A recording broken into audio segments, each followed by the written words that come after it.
Alright, everybody, so welcome back. Last session, you all continued your fight against the Archwizard Zikrin, the elemental in service to London Flattergast and whoever London Flattergast is in service to. After defeating him, he was more than willing to divulge whatever secrets that he could, as long as you all got him out of there. He seemed rather impatient, rather anxious to leave the grounds as quickly as possible. And after recuperating, spending a little bit of time going through his things, and then departing, you all did find out why. The ancient white dragon who had been set to guarding this place lies slain on the snow in front of these Cloud Giants' keep. And its head removed from its body, seemingly the work of the device that had been collared to its neck, and shortly thereafter you all saw who was responsible for murdering this ancient and powerful beast. When London Flattergast himself stepped out from behind the corpse, along with a trio of strangely dressed priests. Seemingly immune to the cold, these priests had green tattoos swirling through their body, and their skin seems to kind of shift and move with these forms, humanoid forms, of those souls that had been trapped inside of their bodies. They put these tattoos and their deadly magics to use right away by murdering and taking the soul from Zikrin himself before returning to Flattergast, who said that they would present his soul to the Xanthoria for judgment, before setting the priests upon all of you to teach you a lesson to not interfere in matters you don't understand. The battle was brief and brutal, and one of you lost your lives. Nathaniel, charging valiantly at London, stopped, and after several strikes of these priests and their strange daggers, his soul was ripped from his body, which then fell lifeless to the ground. While this priest fought on, you could see Nathaniel's soul, his spirit, fighting beneath the priest's skin in the form of a tattoo, trying to break out. But there was nothing you all could do, for even when this priest was killed, the magics of his patron revived him with more unknown abilities. Seeing your situation to be desperate, you all invoked a favor owed to you by Gazra Azam, the Jinn who had been trapped in Zikrin's Zephyrian tome. Although he visibly feared Flattergast, and more importantly, the being that Flattergast served, Gazra Azam did grant you your wish, and transported all those living, and whatever they carried with them, safely back to Candlekeep. That is where we pick up today, everyone. You all thud heavily into the dirt in front of Candlekeep, the dust flying up around your face, the sense of ice and snow and high altitude being replaced by seagulls cawing in the distance, the smell of the sea, and a cool ocean breeze running across you all.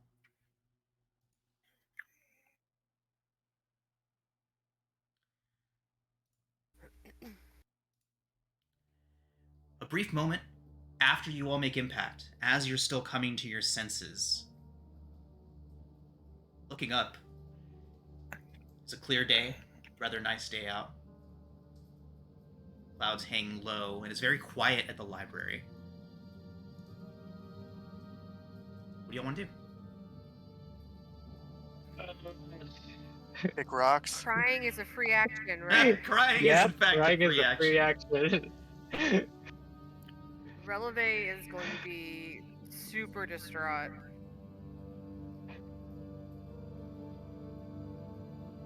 The whole Star's just visibly fucking pissed. Alive.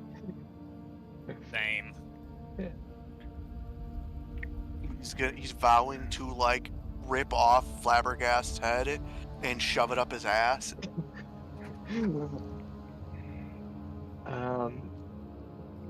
I guess Adzo is just Go ahead. I guess Adzo's just making all these contingency plans in his mind and just trying to figure out like different timelines that we could have been in. Going all stringboard ideas here too. Just like, yeah, we lost Nathaniel, guys. I can't believe it. Alistair's all in black. Oh, that's funny. So is Rigel.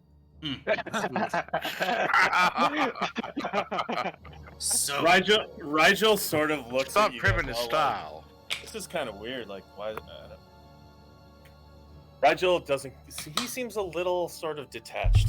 I think, having died once, it's like, you know, happens. it happens. It happens. Releve's like holding onto the body. There is no body. God damn it! Then she is just. Nathaniel's body and Zikrin's body were not sent back with you. You said they were. I was incorrect. All stating living so. people were sent back. All living people were sent back. Wait, I thought we. He read wrong. No, but I thought we Yeah, that's what we Determined. asked. We asked for everything. We The didn't get bodies it. were not sent back with you. Then she is hysterical. Not upset. She is hysterical. we go back for the bodies. Will the bodies still be there? The bodies will probably not be there. Cold stuff does tend to last longer. That's assuming they don't just take them with them, or who knows. Nathaniel's gonna become the BBG. Oh my god. I thought we already had a BBEG. You had a couple of them. Yeah. The More Sarah. more Sarah. There you go. And whatever the Xanthoria is, we need to report in and we need to find out what this shit is. As you say that, the air around you begins to crackle and pop, pop, pop, pop, pop, surrounding you.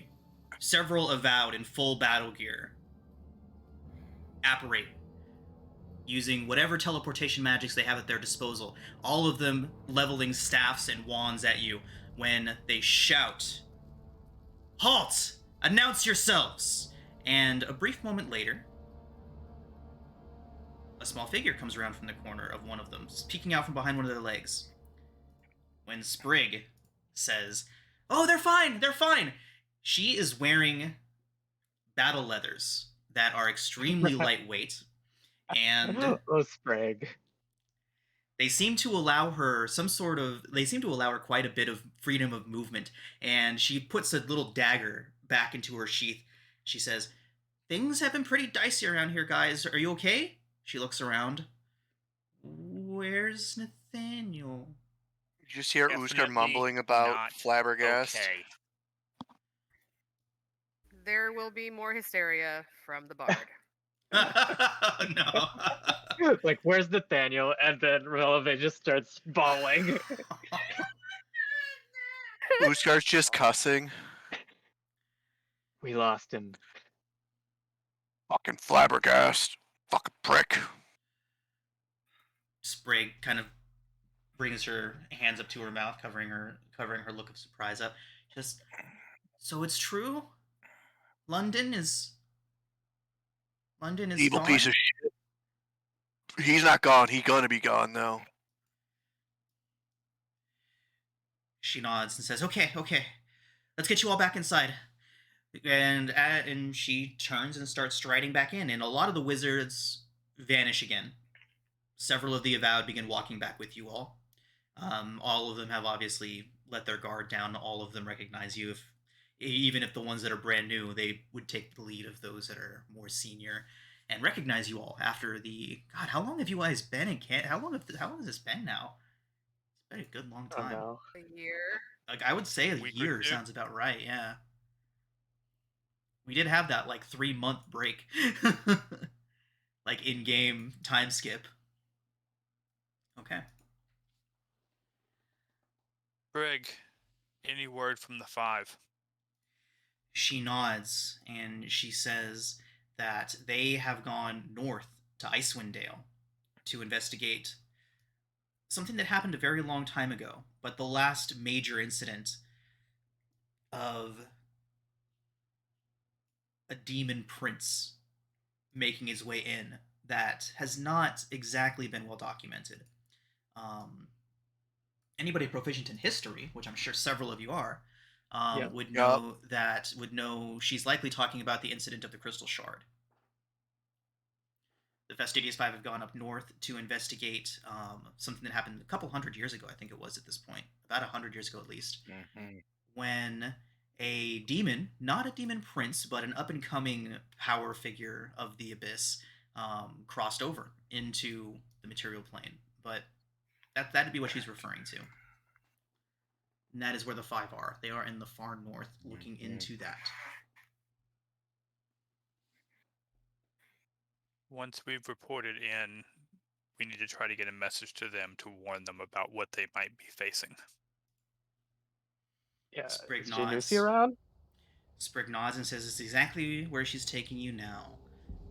That as you all move through the halls of Candlekeep, over the past 4 days that you all have been gone, the trend of that Candlekeep has seemed of turning more the library fortress going more fortress and less library lately seems to have been completed.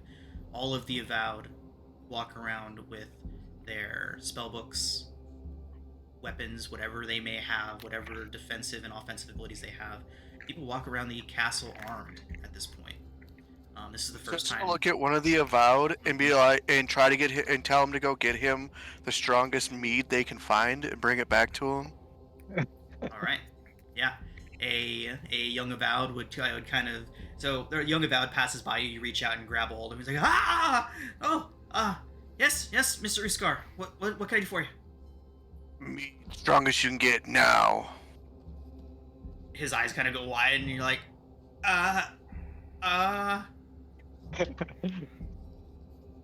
mead? Mead, ale, alcohol, strongest thing you can get. Right. And this kid, about 16, 17, just turns and books it towards the hearth. Oh no.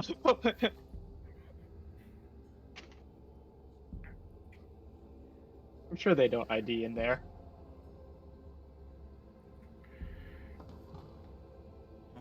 Right. I don't think there's a drinking age on the Sword Coast. It's very European. Okay. So, yeah, the atmosphere has very much changed here. And Sprig says that since the defenses went down, even after LaRue was saved, something has gone wrong. Things are coming out of the books, things are breaking into the library, things are just... The defenses, while they seem to have been fixed, something has gone very wrong, and the rumor is that Zikrin worked some sort of failsafe into them, so that unless he fixed it, it wouldn't get fixed. A very Dennis Nedry type of thing that he did. Once it failed, it seems to have remained at least mostly inoperable. Well, then you're going to need to find somebody else who can fix it. So they're working on it. So by this point, Sprig's taken off her leather helmet and has it underneath her arm, and she says that that's why you all got such a warm welcome. Unauthorized teleportations into the grounds have been a major problem. Well, really, who has been teleporting in and out? She says they haven't really caught many of them, and the only man that they did catch was caught about an hour after he teleported in and quickly disposed of himself rather than be interrogated. Oh, shit. You have tattoos. The worst.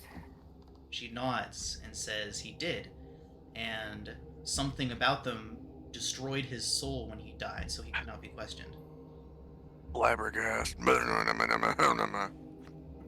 She Or just says, briefed up- you've seen more of these tattoos? We're still trying to decipher them now. We haven't really been able to figure out much yet. They They're killed people. Nathaniel. They're human souls. And Zikrin, when we were trying to bring Zikrin back, their daggers allow them to paralyze people and then steal their souls into their tattoos. She nods. She says, tattoos. Tattoos that steal. You can see her thinking really hard. She's like, this seems so familiar. I'll have to look into it. I feel like maybe one of the old journals that I got a long time ago might have some reference. I'll let you know, but that does ring some bells.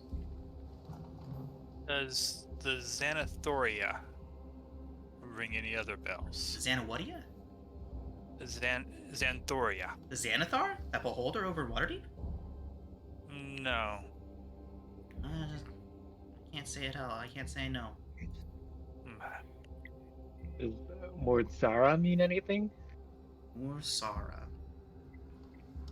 Sprig shakes her head and says no.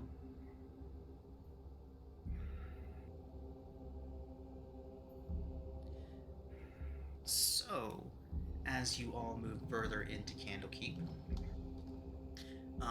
you do eventually get to one of the main audience chambers, and Sprig opens the door, and you can see Janusi along with a couple other of the Great Raiders there as well.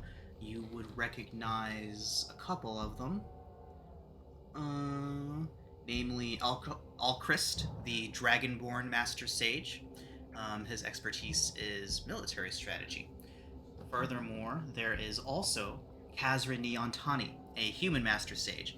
His expertise is in the natural world and celestial navigation. So, as you all enter into the room, big wooden doors opening and making quite the squeak as they do, Janusi kind of looks up from the table and looks over towards you, and you can see that the table in front of her is a massive table that is actually a very well-carved rendition of the Sword Coast. From all the way from the northern coasts of Chult all the way up to Icewind Dale. Long table, intricately carved. There's a few markers on it. There is one symbol that appears to be 5 spearheads all lined up next to each other, and that one is all the way up in Icewind Dale. There is another symbol. What do you all think a symbol that represents your party would look like? Cookies? Middle finger. God, I hope. Ooh. Pickles. Just a pickle, or a few of them. I accept it. Because, you know, we love pickles. Or a jar of pickles. A jar of pickles. No. I accept that. Well, for now, since they know that you went to find pickles, there is a pickle. Just a nice wooden stand with a... It's pickles. Waiting for us. Waiting for you all. Probably halfway across the Sea of Fallen Stars at this point, to be honest. Probably. Let's not kid ourselves. And good for him. I think an hourglass would be a good symbol for our group. Because we like to turn back time. Mm. Maybe an hourglass with a pickle stuck in the middle of it. Yeah. Just like jamming it. Just Stop blocking time. blocking the sand. Perfect. Wonderful.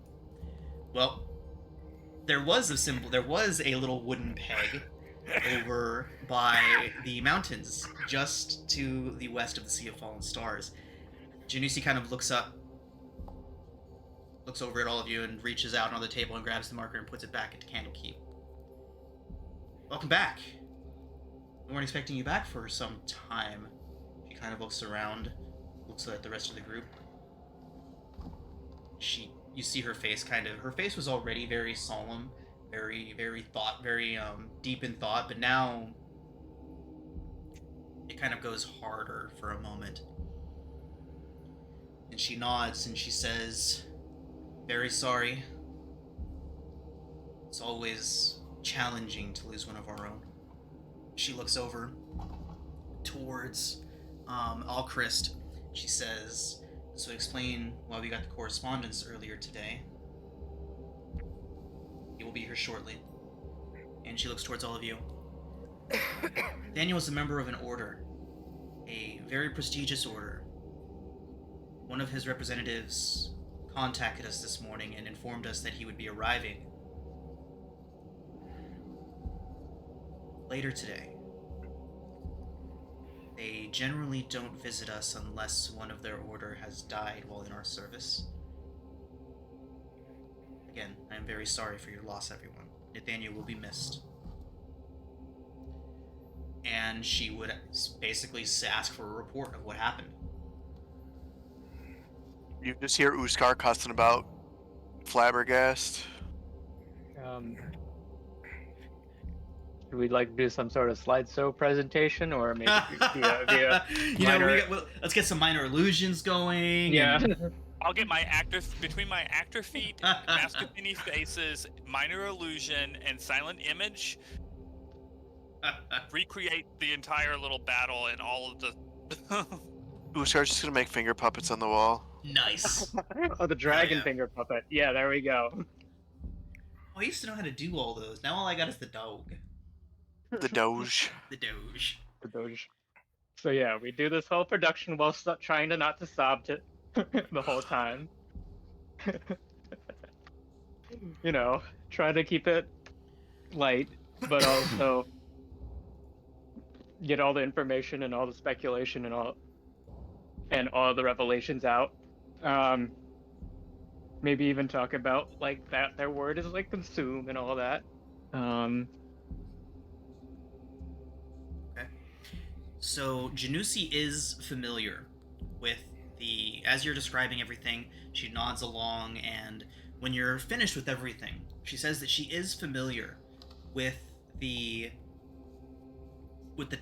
magics that the tattoos seem to represent. She says she's never seen it employed in quite such an effective way, but she has seen magics that can physically remove and then contain the soul of an individual. She says the fact that they did take that soul, they do intend to do something with it. They said they were taking Zikrin's soul for judgment to the Xanthoria. And at that point, that is when one of the other readers, the human Kazrin Neontani, would nod and say, "I've heard that name before. An honorific of some kind, if I remember correctly. Although, there is a slight problem." And at that, Janusi says, "Quill." And Kazrin looks back towards her and nods and says, "Quill." At that point, Janusi would look towards you and says, "We have a guest here in our halls that has been a guest of ours for a very long time." Sorry. And she says, "You ever heard of the bard Errant Quill?" History checks from anybody that would like to make one. Yeah. Was he popular in Waterdeep? Nope. If not, then no. What's a bard?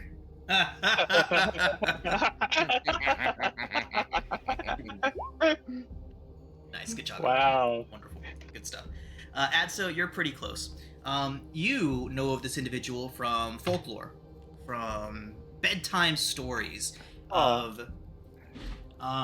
basically, they're kind of all stories that revolve... It's always this one person named Errant Quill. And the story always seems to be some sort of cautionary tale of not letting vengeance take over. And yeah, That's what so our party needs. right. Oh, but we're gonna go vengeance all over. Oh yeah. So I got ahead of myself a little bit. Janusi did mention that she recognized the tattoo magic, and says that if Nathaniel's soul is indeed being trapped and held, then as long as they don't destroy the body, which she's not sure if they will do, but she does say if they don't destroy the body, then there is still a very good chance that if you all can recover Nathaniel's soul. Might be able to get him back. She says that would take quite a bit of doing, and she is already in the process. You see her kind of close her eyes, and then a brief moment later open them, in the process of having other Avowed and other agents of the library track down London and try to figure out where he could have gone, and if he has Nathaniel with him. And that was what she was going to say a minute ago. But as you all get into the conversation about Aaron Quill, do you have any questions about the tattoos for Janusi? She does seem to have a bit of knowledge about them. Would resistance protection from necrotic energy protect you from what those priests are doing? She doesn't believe so, as the magics that are taking the soul, while they are necromantic in nature, they're not directly trying. That is not magic that's directly trying to harm you. It's more taking something from you. So resistance to the damage would help in not dying to the blow, but would not help in keeping your soul in your body. And she does mention that the way that they're employing these, they seem to work in ways similar to magics that have been experienced before, but there's key differences to them. For example, the tattoos that she's seen, especially on the individual that they caught in Candlekeep, seem to have some very interesting properties. For example, the individual who they had caught and fought here in the halls of Candlekeep a couple days ago, they killed him. He died. And then as they were preparing to collect his body for disposal, his body erupted into green flame. His body burnt away until all that was left was a skull wreathed in green flame, which then proceeded to practically burn half of the hall down. She says that she's been hearing other reports of these individuals returning to life or unlife after their death with powers far beyond what they possessed in life.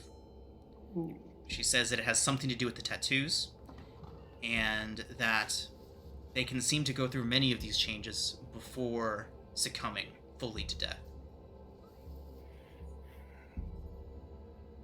Their daggers seem to have an ability to paralyze.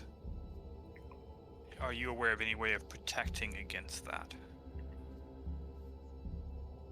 She says she has her people looking into it, but if you find one, there are certainly a lot of people out there that need to know. So when we attacked them, then they had Nathaniel, and we killed the one with the tattoo. Nathaniel's soul did not go back to his body. Do you know if there's any way to circumvent that aspect? Was there something we missed to bring back his soul? She says she's not sure. Their experience with these things is limited so far.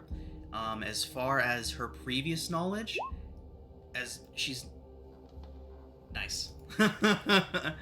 As far as her previous knowledge goes, she does know that in order to break these magics bound to tattoos, the tattoo itself needed to be destroyed.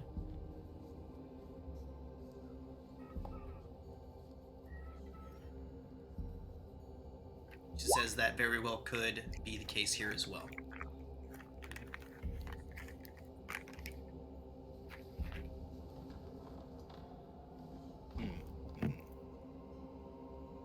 Interesting.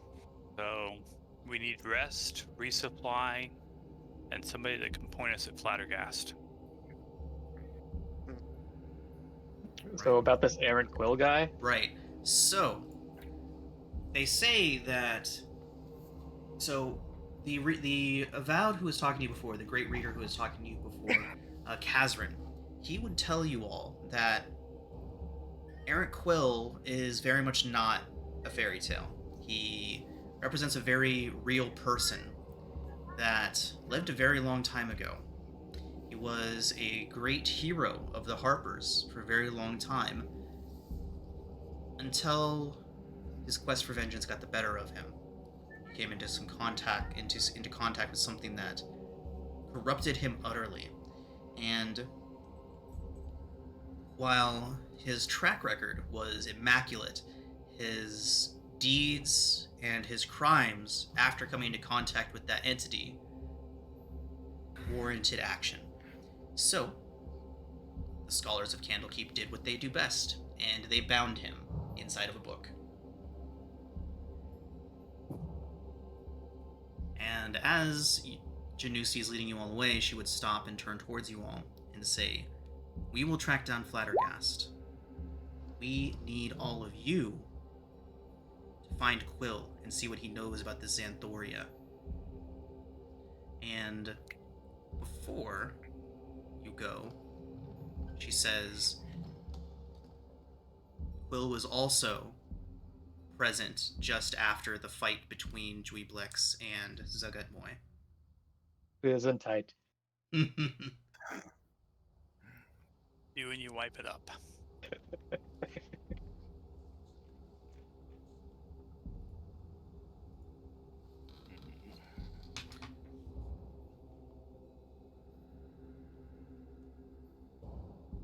So, what you're saying is we have another book with an extra dimensional space inside it. No Yep. shortage of those around here.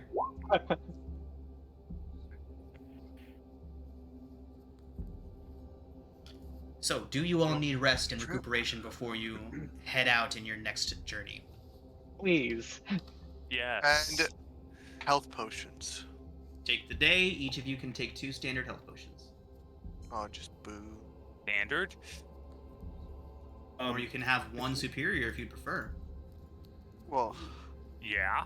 Or greater, or I would whatever. like a. I I would would say like standard for my 101 health doesn't. 2d4 plus 2 doesn't do much. Well, that's fair, You already have but one it does, hit point more than me it now. does stop you from being, dead or unconscious is the main reason I feel like they use. But if you would only like 1, you can take 1 of the step up from standard. Take 2. If Rigel were to ask Quill about her leather armor, Oh, you mean Frig. Sprig? not Quill, sorry. Yes. Huh? Yeah, the fancy leather armor there. I was kind of Admiring Rigel was sort of admiring. Just kind of like sidle up and kind of ask, like, with that cool armor. She says, well, she doesn't wear it very often. That it's not too often that she likes to, as she puts it, take the food out of people.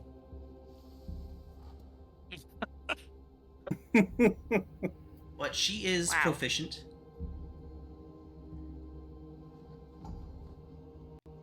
She takes out a Interesting. little dagger and kind of gives it a twirl. She says that she had the armor custom made. It's basically just fancy leather armor, but Okay.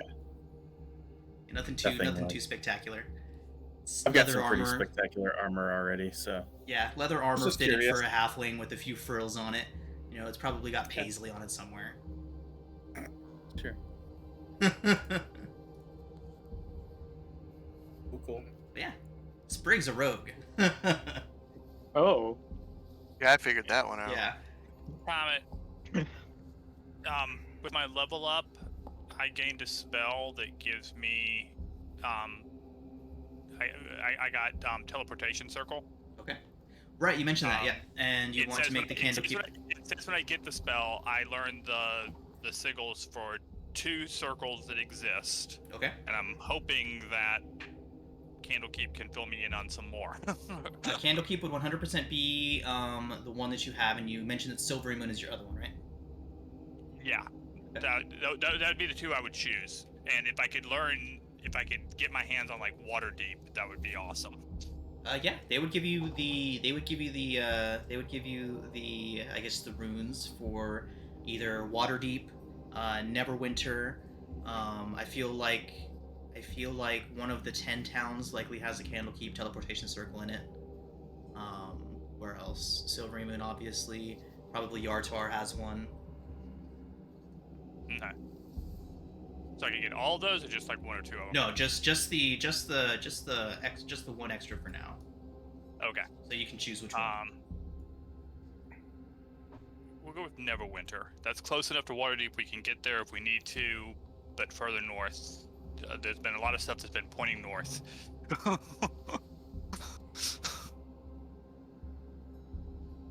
Okay, thank you. Problem? Also, before we rest, Alistair, do you still have a casting of Sickening Radiance that you can put into my ring for me? I can after I rest. Okay. We'll just do that. I just need a short rest, and I can put a casting in. Ooh, cool. Well, I think we're taking a long rest, so... Well, I can take a short rest and then take a long rest. Oh, okay. Fun, fun, fun. I'll just add it to my ring. There you go. Okay. Alright, so. You have... Your ring can hold 5 spell slots? Yeah, the other spell in there is Silvery Barbs. If you'd like something that I don't think you can cast, I could put Gift of Alacrity in there for you. I'll probably forget. Okay.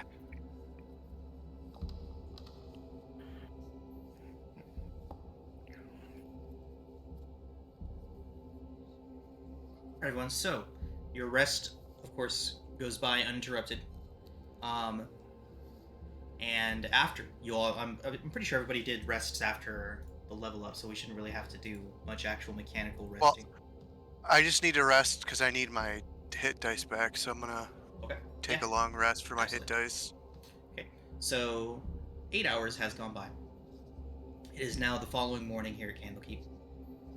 More than 8 hours. You'll probably all had about 12 or so to recuperate while all of that was going on.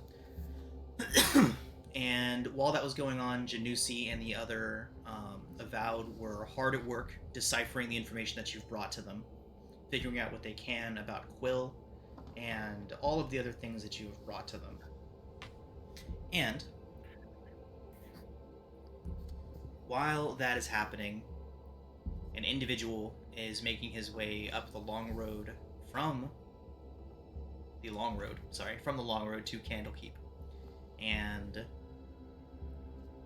mounted on his steed,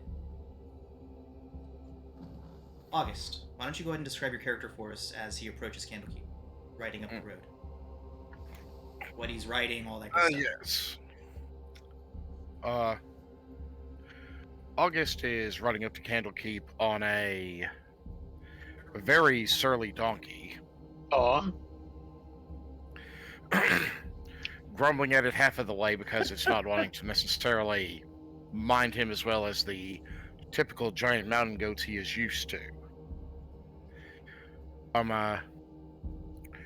August is a dwarf of a gigantic 4.5 feet of height, with a well tended and well braided silvery white beard that shows outside of his plate mail. A plate mail that has a hood, cloak, and some of the religious insignias of the various dwarven deities around it. At his side is his... At his... There is a shield slung over one shoulder, and also at his hip is his... Functionally, it is a warhammer, but it almost looks more like a smithing hammer, just made a bit larger. Awesome. And a tiny bit meaner.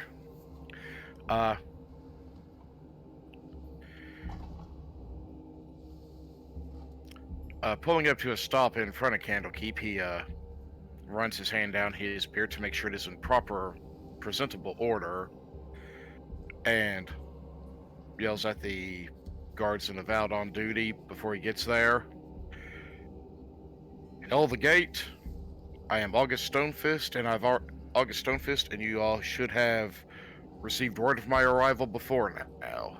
The avowed at the door nods and says that they have in fact been alerted to your arrival.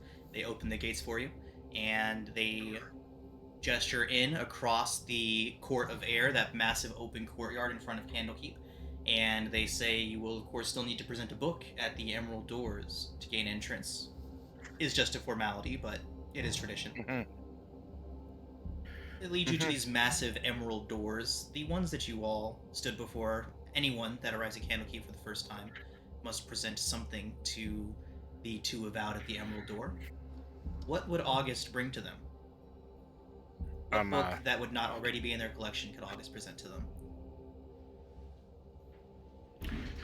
them? He pauses before them, rummages in his sack, and withdraws a book that is a treatise on some of the history between the mountain dwarfs and the gray dwarves that live in the Underdark. Fantastic. Tell him. All right. They accept it. Thank you for your donation, and the emerald doors open. As this is happening, and as August enters in and begins making his way towards Exaltation, fully authorized to enter any grounds of Candlekeep that he wishes from his order, you all are currently meeting with Janusi yet again.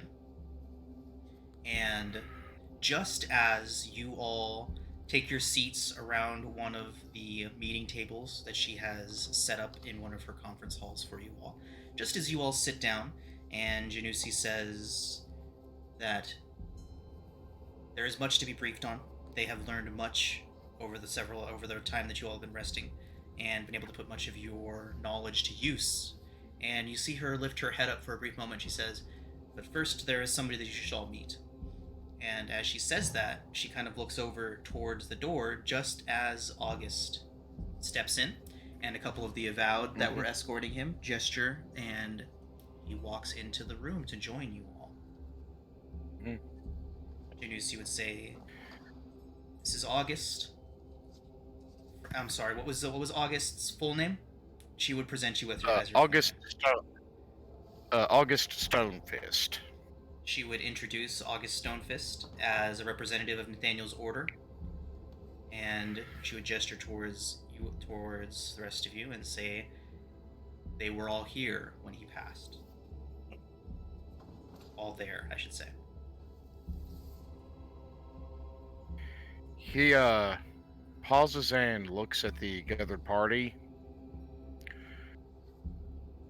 and he's obviously not hiding it. You can tell he's like trying to put names together with descriptions he's read.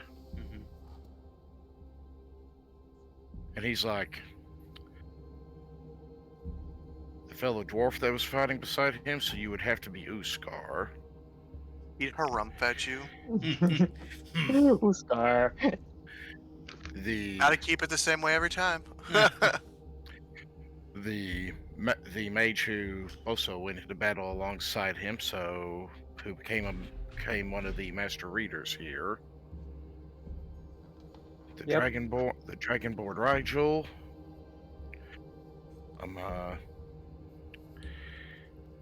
And of course the Air Genasi that the boy wrote back about.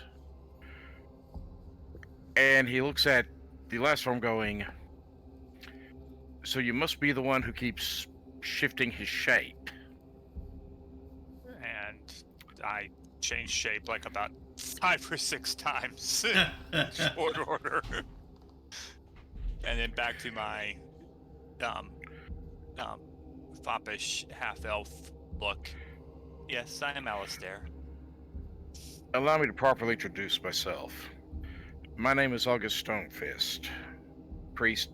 I am a priest of the Dwarven Pantheon. My role with your late companion is he was a student of mine. a student of smithing, learning some of our culture and traditions, and in his case, weaving different types of magic with creations of wood, metal, and gem. Oh, a forge cleric. I knew you were gonna do a forge cleric. Awesome. Just a certain magical trinket he had on him alerted my order whenever his life had apparently Oh. passed. He's fallen and can't get back up. Oh God. He was Is too brave. I suppose. Hmm. It's, I don't know, not too brave. Just the right amount of brave. That wrong person. He's an idiot. Hmm. The line between idiocy and heroism is very thin. Well, he found it. Oh, oof. Okay, to be fair, we did not Is- have murder daggers. Relebe has gone from distraught to pissed. I'm hitting the 5 stages, okay? So fast. Skipped all of them I- is just staying on angry. I have two very simple questions that I need answered. Is he truly entirely gone? Where I need to start making the proper prayers and rituals to Timothoin to guard over his soul? His soul has not left. Well, Ushkar would explain when we left him, his soul wasn't destroyed yet, but we don't know as of now. Hmm. As So you there's a all say shop- that, and Uskar, in answer to your question, Janusi would look towards you all, and she would say that they've actually found a way to track Nathaniel. All the time that he spent here, he's imprinted himself thoroughly on many aspects of the grounds. Using several different types of magic combined, they were able to develop a way to find Nathaniel, and by proxy, hopefully also find Laddergast. They say that they're working on it. It will take them some time, but Janusi looks towards you, August, and asks, in the meantime, while they find Nathaniel, if you'd be willing to accompany them to keep them safe until they find where Flattergast may be. Obviously, yes. They stood beside one of my students in times of trial and tribulation. I'd be a terrible dwarf if I did no less. Okay. So, Janusi would then say, on that note, they have learned much, and she gestures for August to take a seat at the table with everyone. Ooh, is it their PowerPoint time? Is it their PowerPoint time? My PowerPoint. So, Janusi reaches out and pulls down a large projector screen and a laser pointer. Yeah. We're back in Dragonheim. There have been multiple PowerPoint presentations in the Dragonheim campaign. Nice. But Janusi goes on to explain to you all that they were able to figure out a few different things. Mainly, that Xanthoria appears to be the name of the creature that Errant Quill fought just before his fall from grace. That he fought and destroyed, and that many people think was the trigger for what sent him spiraling into madness.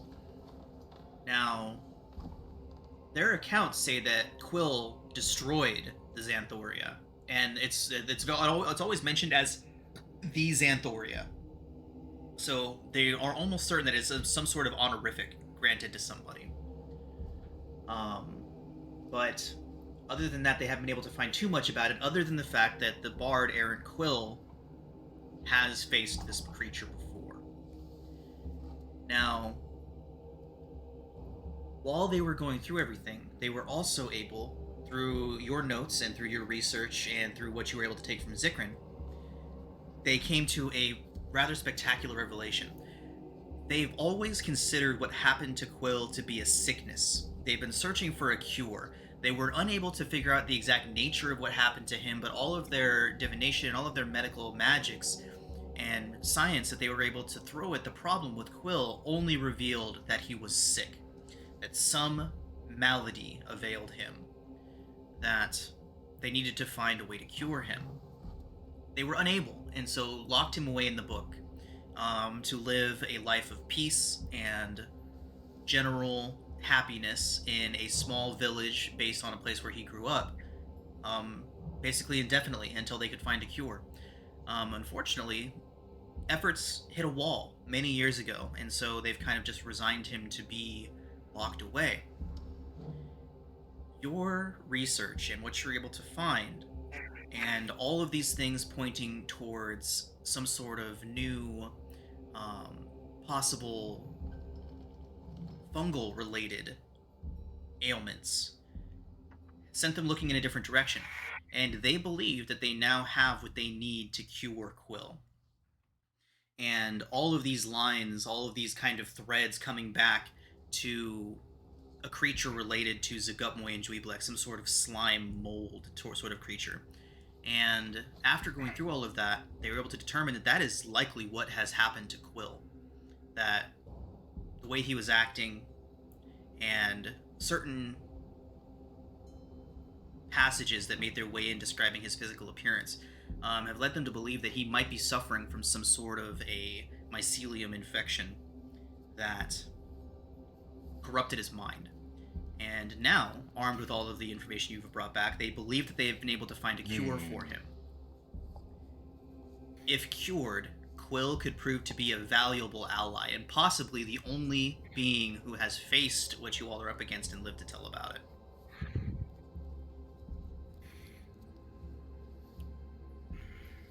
And as... Don't Go trust ahead. him. Yeah. Said don't trust him.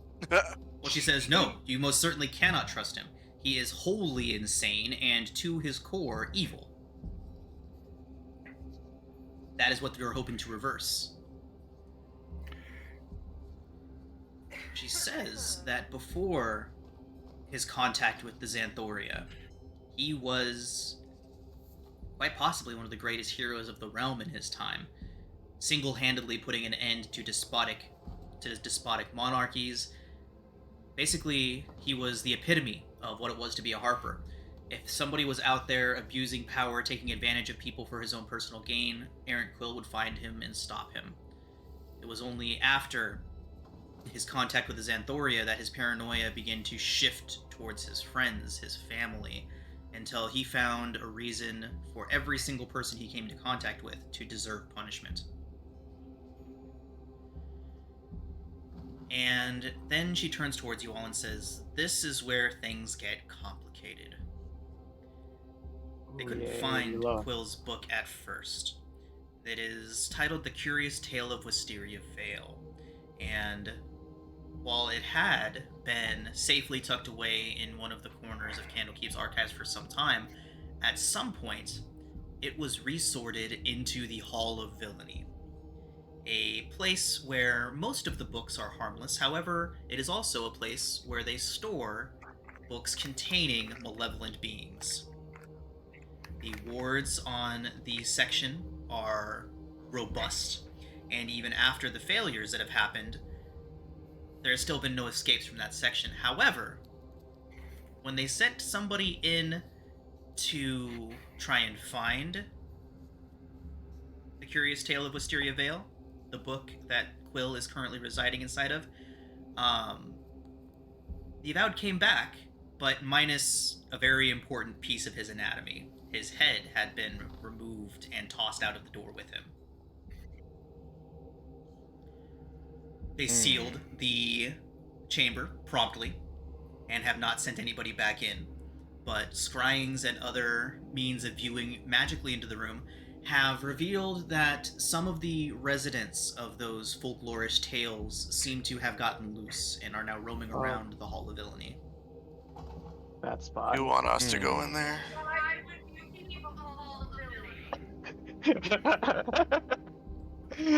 What the hell was that? Just a ghostly Well, presence. That's scary. Well, they like to keep things organized, and everything can be if everything can be categorized as a book with a villain inside of it that can get out. I guess All that's good books have a there villain inside is. them. Boo, bitch, I'm a can ghost. get out of the book. How many books can get out of the book? She says that they've been storing things in there for a very long time, and she thinks that only a handful of the books actually have something hidden, have something locked inside of them. And she says that that's the strange thing. The creature that they see roaming around in there isn't one of the creatures that they locked in a book. Oh. This creature bears a striking resemblance to a monster out of folklore. A monster that, by all accounts and reasoning, does not actually exist. Even You're better. telling me that there are cryptids in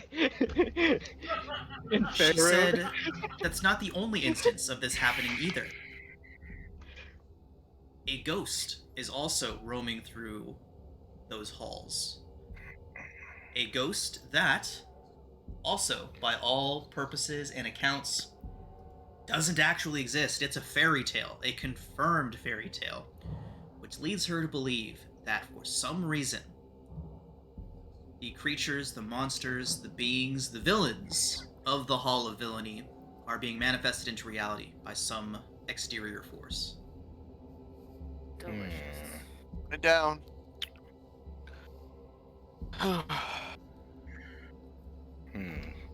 Well then, I suppose we're looking at a potential running fight to get to this book to find Quill. So, is the plan here go in, kill whatever has manifested in there, get the book, come back out? She says, unfortunately not. In order to administer this cure, you will need to get into the book and find Quill. Well, I assume we may possibly need healing after before going in. I don't know. She says that Wisteria Vale's a perfectly fine place. You'll be able to rest all you need to once you get inside. And furthermore, as long as Quill is inside of the book cannot be taken from the room. So, what are we expecting to find in this mythical being that I doubt doesn't exist? So, she asks, have you ever heard the tale of Sleepy Hollow? Holy shit! And proceeds to give you a rundown of that actual story, and says We just watched the Johnny that- Depp version. the dude seems to be roaming the halls of villainy. I would like a sword, please. A better sword.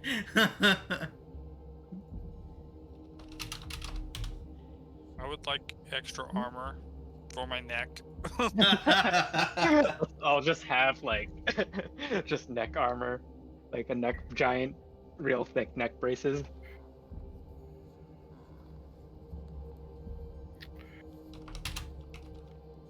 She does, of course, offer you whatever extra supplies you may need. May I have a +1 rapier? Anybody that does not have a +1 weapon already can go ahead and get one, for sure. Can I get +1 armor? Negative. Boo. Y'all's ACs are high enough. Actually, I'm a 15. Uskar would look at her and be like, or tell her that Nathaniel had imbued his hand axe as a returning hand axe. That's a +1 returning hand axe, and see if she had the ability to do the same thing, or knew somebody, so that he didn't have to lose his hand axe. She did, in fact, know somebody. Last I heard, he got left on a mountain. Son of a... That hand Oh, axe mean. will. That hand axe will still function for 4 days, up to 4 days after his death. We got 3 more. Yep. Yeah, I was and hoping the DM would be nice to me and let me keep it, but No, I he just glare at rubbed armor the class fact 6. our artificer's dead. yup. What a dick. not exactly a common craft, but I don't know. Maybe I would like to incentive. complain that bards can't have shields. Take a You level can one learn fighter to- at some point. Yeah. Oh, Yeah, Like you get shield proficiency. multi-class, and just get another level on Bard, but like in a different multi-class, in a subclass. Level 1 You dip took into the fighters wrong where it's at. patron. You took the wrong patron. You should have been a Hexblade. gross. Eh. I'm Level 1 fighter coming up. well, if it is possible, considering we may be spending a few days in this demo plane, I would prefer to get a few more provisions due to the fact that my own stores were somewhat depleted in the trip here. Absolutely. And if possible, perhaps I do have a light hammer, but perhaps 1 or 2 more distance items just in case.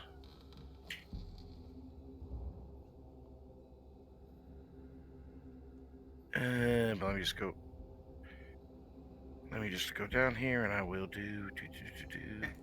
While we are doing this preparative steps here, let's go ahead and take a look at our group items and just go through everything. And I know the main reason for this is I need to hide the stuff that Nathaniel currently has on him. So I know it's the Serpent Scale armor, and the Serpent sure Fang, thing. right? He does not have the Serpent Scale armor. He had Okay. the Serpent's Fang. He also had a talking doll. Talking doll, okay. I am Wand of Magic currently Missiles. wearing the Serpent Scale armor. Perfect, okay. FYI. Anything else that Nathaniel had on his person? I don't think Yeah, it's the a- Huwafi. Wand of Magic Missiles. He had that just in case he came across spellcasters, so he wouldn't have to burn spell slots to break Got their it. concentration. We're keeping it Ran in up the to him, we're keeping all sorry, what was that, Ace? and yet he ran up to Flattergast. As high levels he was, he'd have thrown up a shield spell. So But your I mean, fist would make it. Okay. so Sorry, I'm go not getting rid of My any of these poisons. items. Go ahead. Yeah, all I Haha. have, all I have Nathaniel down for is Wand of Magic Missiles and the Serpent Fang. Okay. And then the talking doll. That's more of a Yeah. very aesthetic item. Okay. All right. So Yeah. you all still have a lot of items. From what I was hearing, these are being stored inside Alistair's bottle. Is that correct? Anything that anybody's not carrying, yes. Okay. What was in? Did Nathaniel have a bag of holding, or did you all get your own at some point? He had started with one, but then he'd acquired one at some That's point. what I thought. Okay. Oh, so he had a different one. Yeah. What was It in just that made where he- bag? I would tell you what. Let me just send you his character sheet on D&D. Let me just get him a D&D Beyond thing to look at his inventory, because there was a shit ton of stuff hiding in Yeah, there. I know Alistair has some of it in his lantern, but I also thought some of it was being held in the bag of holding. Well, yeah, he kept a lot of his stuff on him because he is an artificer, thus he was a Right. pack rat. I'm picturing the junkyard lady from Labyrinth. I think he had the chime of opening in the bag. No. Nope, That's, I have that. Rigel. Oh, you have that? Okay. hmm The Lantern of Revealing.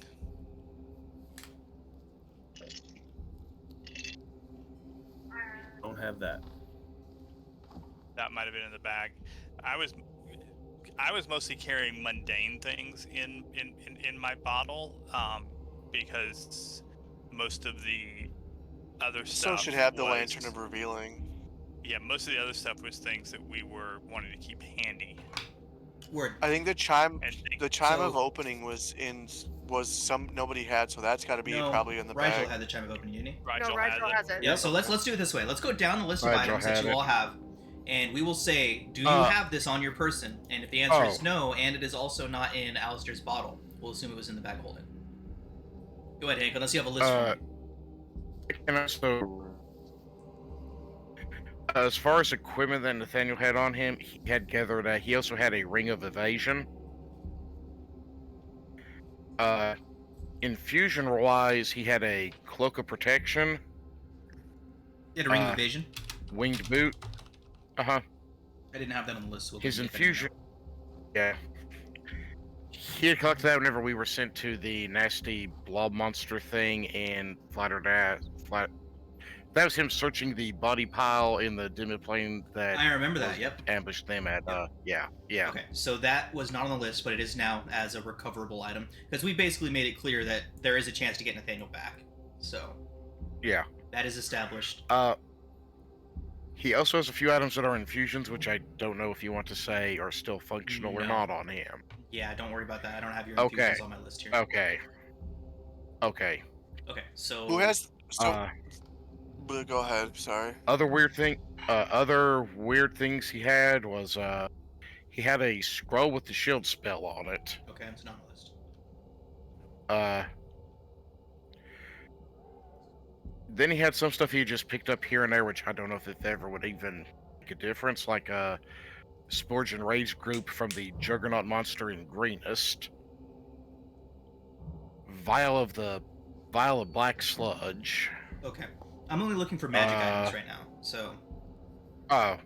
I think that's it on magic items. Okay. Oh, he also had that acidic conduit that Oh, right. you said he was able to. Yeah, basically it could transform damage to acid. Right. A couple of those little clips of continual flame. Then he had like one vial of that serpent venom stuff left. Okay. And I believe that is it. Okay. So let's go down the list of items that are currently in everyone's possession. And when I list off the item, tell me if you have it on your person. And if you do, if it is not already in your inventory, make sure you write it down. If you don't, and it is also confirmed to not be in Alistair's bag, we will assume it is with Nathaniel.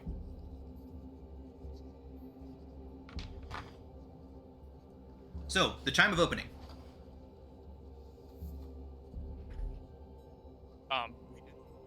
Doesn't Rigel have Rigel that? has that. Yep. I thought Rigel had that one. For the third time. That is. Sorry, do I'm have just that. going down Yeah. the list. All right, the cloak of protection, Uskar. the helm of telepathy, We've Ad- just been passing that around. Yeah, either Adso has it or it's in my bottle. got it. The Keoquartum's ointment, We used all of it, I believe. Used all Yeah, of it it's up. all gone. gone. Yep. The Lantern of Revealing, I have it. okay. I'm just gonna go down and I'm just gonna delete these +1 weapons because at this point, if you have a +1 weapon, you have one. We don't need it in our I items forgot list. I had it. The but- Puafui. I have that. That's Okay. mine. There's a potion of Hill Giant Strength here. Mine. Okay. The Anchor token that you got from Sultan Najun. Barilla. Rayla's got it. Releve Okay. has that. Oh, right, Releve Releve has it. Yeah, okay. Oh, The Ring of the Ram. I know for a fact Uskar's got that. He keeps fucking up my bad guys with it. The Rod of the Packkeeper. Alistair? Ding ding ding. Yep. The Serpent Scale Armor. Rigel, you said you have that. The Shadowy Fine. Pearl of Power. That's done being shadowy, right? yep, it's just a normal pearl power, and I have it. Okay. The Staff of Healing. That is mine. Rigel? Okay. The Stone of Controlling Earth Elementals. Brayla. Brayla. Rayla's got that, okay. The Vicious Great Axe. Ooh. I think we got rid of that. Yeah, I thought we got rid of it. The Wand of Binding, aka Rayla. Bondage Wand, as you all love to call it. Oh yeah, that's Brayla, I think. Yeah. Okay. Uh, And finally, there's a +1 Wand of the War Mage in here. Samoa. Got it. You're missing the dimensional shackles. Dimensional shackles. Thank you. Thank you. That actually brings me to another point. Am I missing any And items? There's Yes, a ring of spell storing that Adso has. Okay. Brayla also has the Horn of Valhalla, a Mace of Disruption, and the Wings of Flying. Wow. Okay. The Horn of Valhalla is from the whatchamacallit. That's not a True, magic yeah. item. That's it. Yeah. It's Okay. it, Okay, yeah, it, it's just on my list. I'm sorry. That's good. Who has the it's a shackles? boon that gives the exact I same do. capabilities of that. And I there's don't the, remember the where, when wings or of how I flying. got them. We found them Wings in of the Flying and Mace of thingamabobber. Disruption. Ace of When disruption. the demon blob thing, icky guy, that's where we got it from. And I think I got that little Ouija board from there as well, which is probably why it got hijacked. Oh, she also has a Cloak of Billowing just for fun. Always a great item. Okay. Okay. And Alicera has Elven Chain. Elven chain. Mm-hmm. Okay.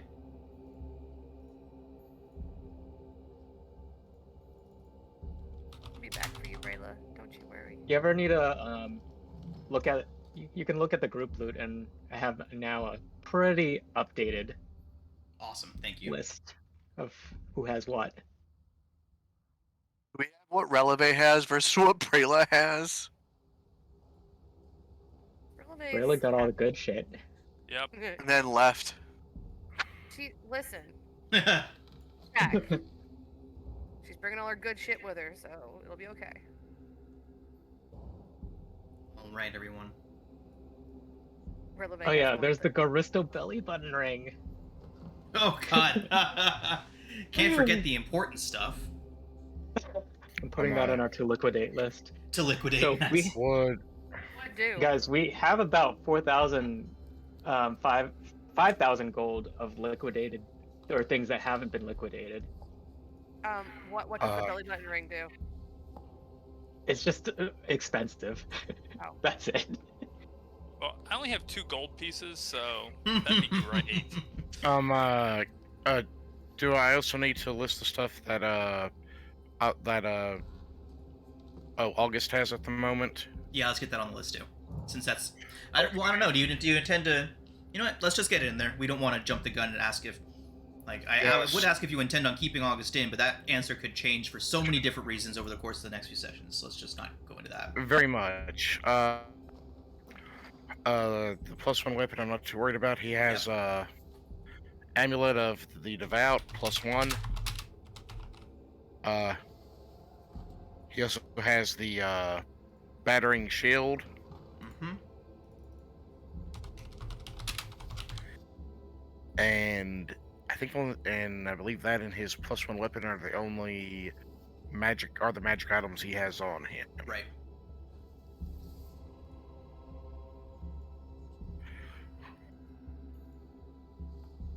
Okay.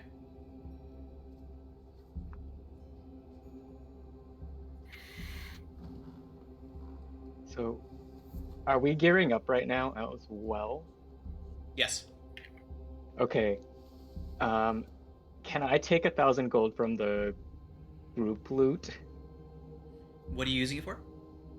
To buy an ivory effigy. An ivory effigy. I feel like that is something that you can requisition. You all are level 11 now.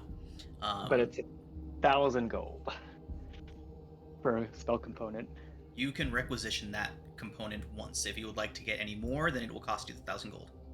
Well, it doesn't. It doesn't get used up. So Doesn't consume. There you you go. Requisitioned.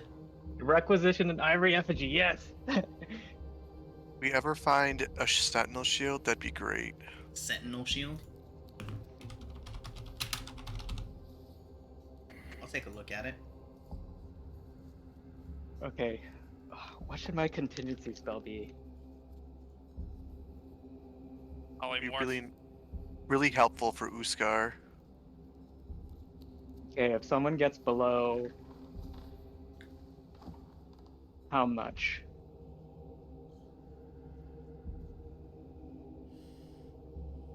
$20? 20?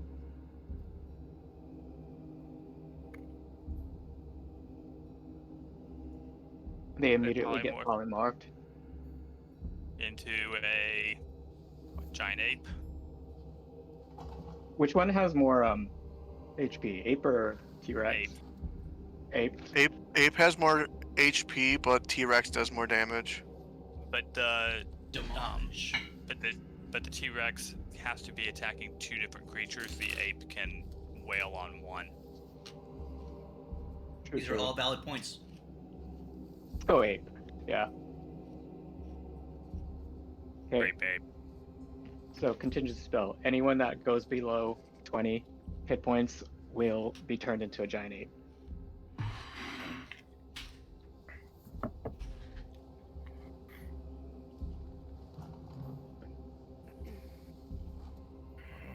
All right. Is everybody geared up? Yeah. Yep.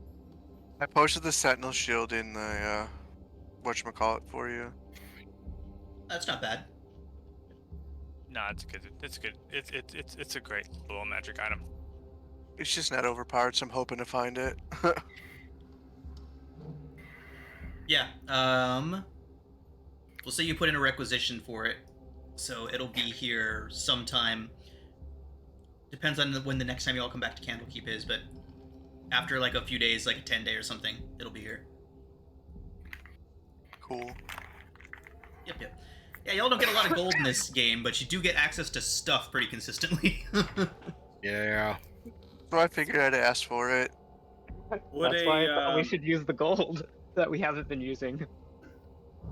Would a stone of good luck be outside of the realm of possibility? Stone of Luck? Stone of good luck?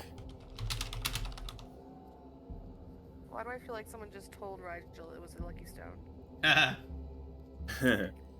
See, the ones that give you just a +1 bonus to literally everything are very tricky. Those Okay. can tend to be very, very strong. Well, that's a dope ass item though. Yeah, I'm thinking that's something that'll probably if we do something like that, it'll probably be later tier. Like I'm curious to see what it. I feel like that's probably goes into 3rd tier adventuring loot. So Interesting, because it's only rated as like an uncommon item, so I wasn't yeah, sure. those are if, like, weird. Wondrous Yeah. items can be weird in their rarity levels. Let's see what. Like, But There are even funnier there are because things- you have the cloak protection, which is uncommon, and the ring of protection, which is higher. It's weird. Yeah. They do the Rarity, and same they're thing. the yeah. same thing. 5e rarities are practically meaningless, honestly. But I'm let me guessing see. they do Yeah. the ring though, because technically you could wear 10 rings.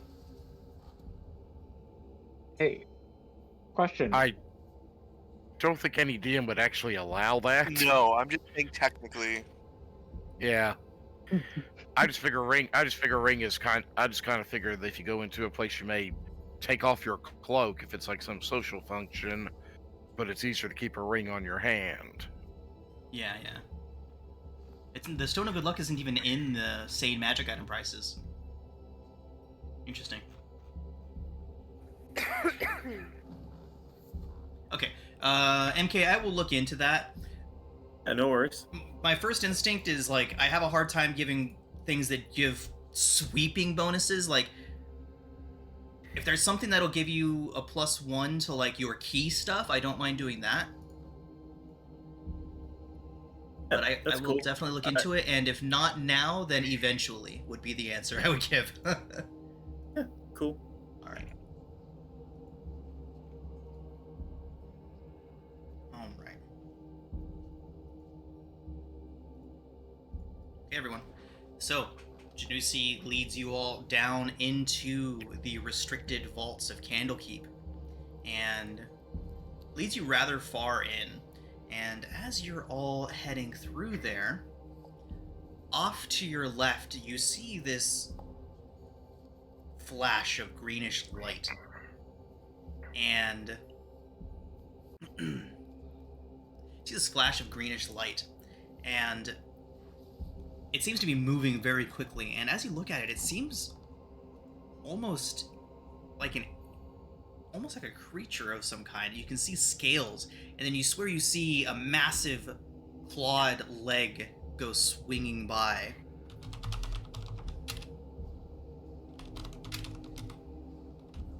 And Janusi sees you all looking towards it, and says, It's Mirim. Don't mind her, she's usually quite passive, just if you see her reading, do not interrupt her. Resident bookworm.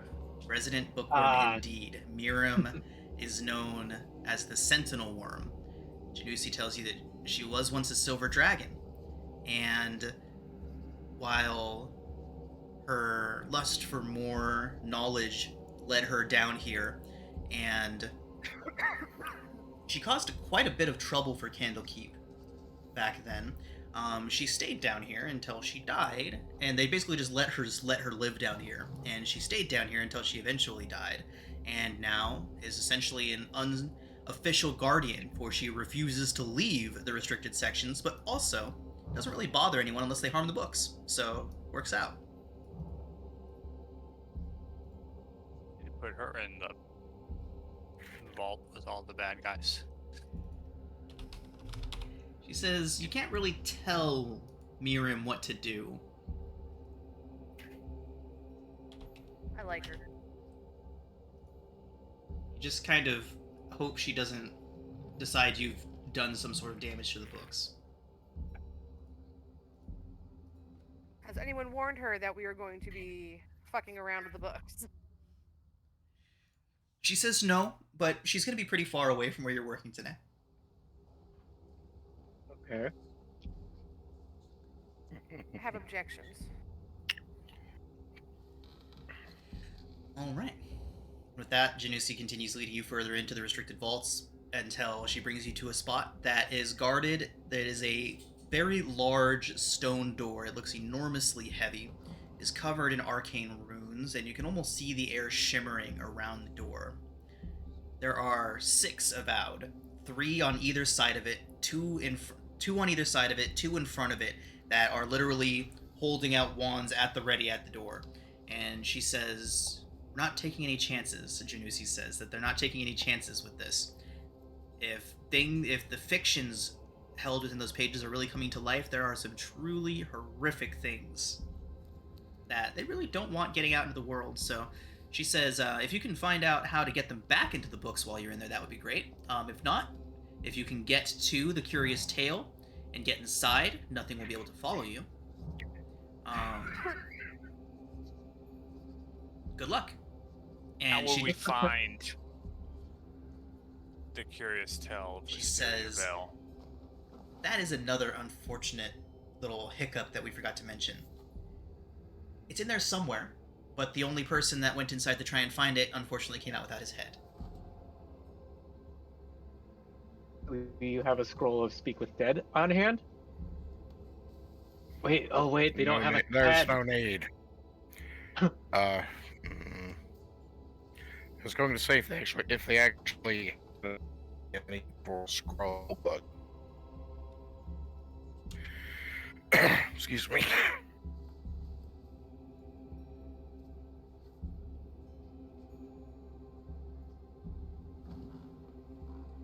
Anyhow, it appears as if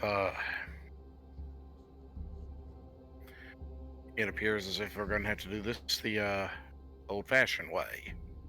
Some good old investigating.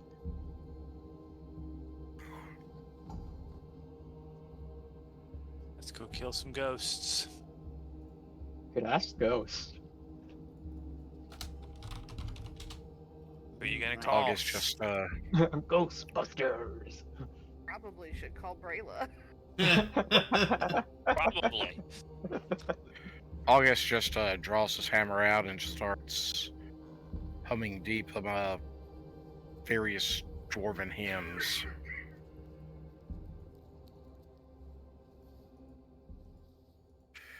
Okay. Janusi gestures towards the Avowed, who speaks some incantations. The shimmering field surrounding the door drops, and Janusi opens the door into a very dark hallway. Dark vision. Sorry. I was waiting for it. It's like, somebody's gonna do it. Somebody's gonna say it. There it is. Okay. It had to be said.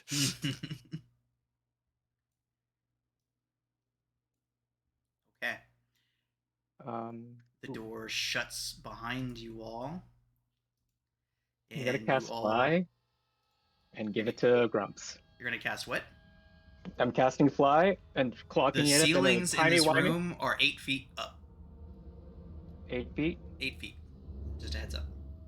Would Okay, anybody like Never mind. I am light? casting. What is good? I'm casting summon on. No, that's oh god. Sorry, I have You're good. a You're good. lot I'm of getting. stuff I'm getting you all on preparation. the map right now. You got a minute. Would anyone like light? Please. See in the dark. Not everyone can. I'm going to cast light as my cantrip. I'm casting greater invisibility and locking it up in a timey wimey box for Grumps to use. All right. I'm Is everybody? Oh, there you are. Okay. Usar's just standing here. Who needs light? Releve I am apparently needs interested light. Apparently, I only have 19 hit points. Also, that's not. Oh, gonna we'll work fix for that me. in a second. That's not good. You don't Thank want that. No. All right. So, Releve, do you have dark vision?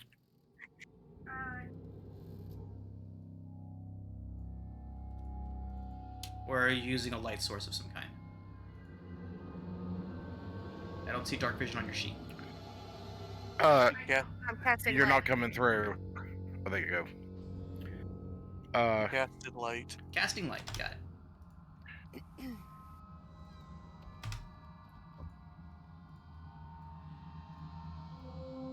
All right. So, as the door shuts behind you, you all hear several large thunks and then the audible, shimmering sound of magic covering the door and locking it tight. And then you hear the ear-piercing shriek of a woman somewhere in these stacks. It echoes off the walls, bounces around, slowly fades away. What do y'all do? I pull some strips of cloth out of my bag and stuff them in my ears, and I make a telepathic connection to Adzel. Okay, what are you thinking? Banshee. Banshees? Okay. Did the scream do anything other than be gross? It was scary. It was just Okay. scary. Was it very Banshee-esque? You can make an let's call it. Let's go ahead and do Arcana.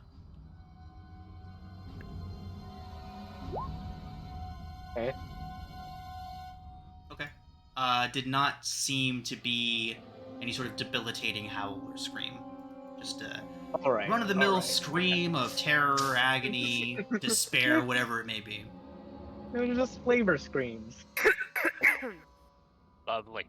That doesn't sound yummy. By the way, I can walk through walls. I'm not sure if I'm supposed to be able to.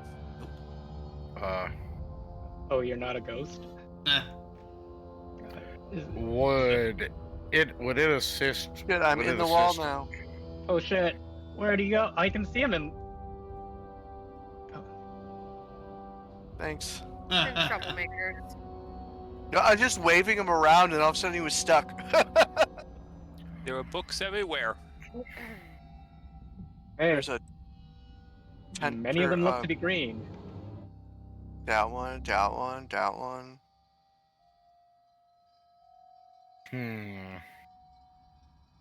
Well, Uskar's definitely walking around at the ready, by the way. Another shriek, ear-piercing scream cuts through the hall. So let's split up and Kinda search, low. guys. Came from this way. Now that you're in the center, you can hear a little bit more of the directionals. Which way? This way. Hello? Hello? Is anyone there? Perhaps in need of assistance? If Grumps not, is gonna. please shut up. I could go forward, but I'm just into gonna the be doing dark. a sweep for invisible things. You're sending Grumps in? I don't want Grumps to go alone though, because Grumps I could does have go that in, but spell. I kind of need the people with light to back away so that I can be invisible. Okay, yeah. Relevate. Cough, cough. Yeah. Releve, when you step into He that, just when you went step in into there. that room, Releve, you hear another shriek. Oh, no. It is most certainly coming from the room that attaches to the southern part of that chamber you're in. Dude, you scared me, Jesus. And Are you you hear okay? another one of those ear-piercing screams cut through. Everybody all right? Get out of there. All right. Another one of those ear-piercing screams cut through, and you hear crashing. Something is being thrown around, and you hear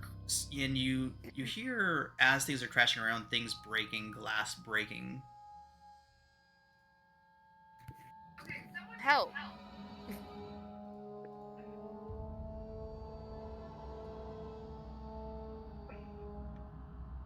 I'm gonna go. So, I'm gonna go Releve, again. you see a spectral woman hovering Oh, about no. 5 or 6 feet off the ground. Hovering about a foot or so off the ground. She is moving from place to place, just pummeling bookshelves as she goes. Make a perception check, Releve. I can see it too. Go ahead, Uskar. I'm awful today. There are shards of broken Thank you, glass Uskar. all over the floor. Seem reflective. Looking around, you can see several broken out mirrors throughout the room. The creature continues. The woman continues moving around, smashing whatever she can get her hands on, and every now and then just letting loose this ear-piercing howl up into the sky. We just leave her alone for a little bit and check the other rooms. Yeah. You can, as soon as Uskar, Releve, August, and Adso make stealth checks.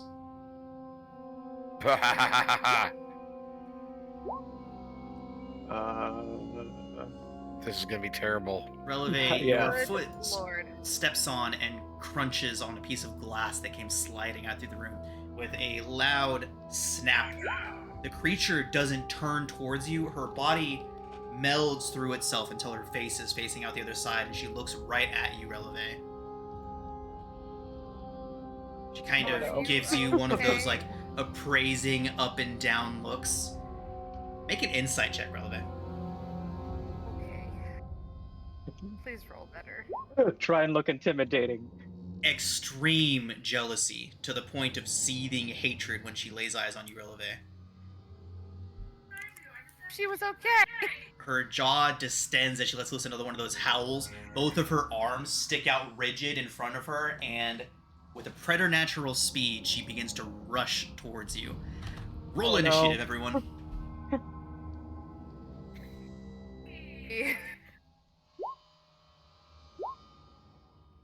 Oh, good. I get to go first. How about I get the fuck out of the way?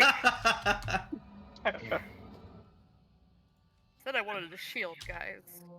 I was gonna body swap with you anyway, so that works.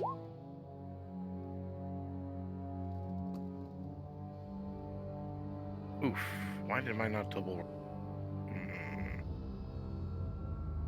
Always roll with advantage, never whisper roll. Ah, well. No one ever That lets was the an ugly Gloomstalker initiative go roll. first. Roll better. No, I mean walk around. Uskar always walks in front because he's the least squishy. I think Releve maybe forgets that she's squishy and just skips places.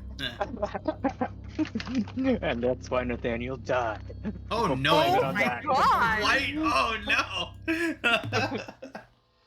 no! No. He Hey, wasn't Don't protecting make you. bad choices. He That made At his a own table, I was choices. fine. No break. We're stopping at 8:30. Oh, okay. All right, everybody. So, All right. Releve, what are you going to do? I'm going to cast Gust at her face. Okay.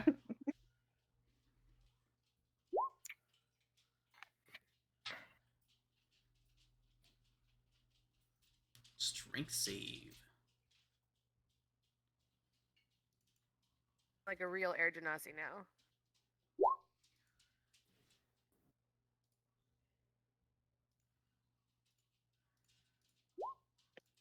Okay. She does get an 18 on her strength save.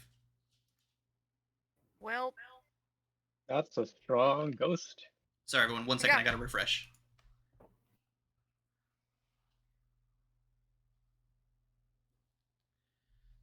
Oh no! I'm in the wrong game. Rip. Only pushes them 5 feet away? Things are gonna get wild. It's a cantrip. Oh, it's a cantrip. Gust. It's not gust of wind. It's gust. Like Pidgey.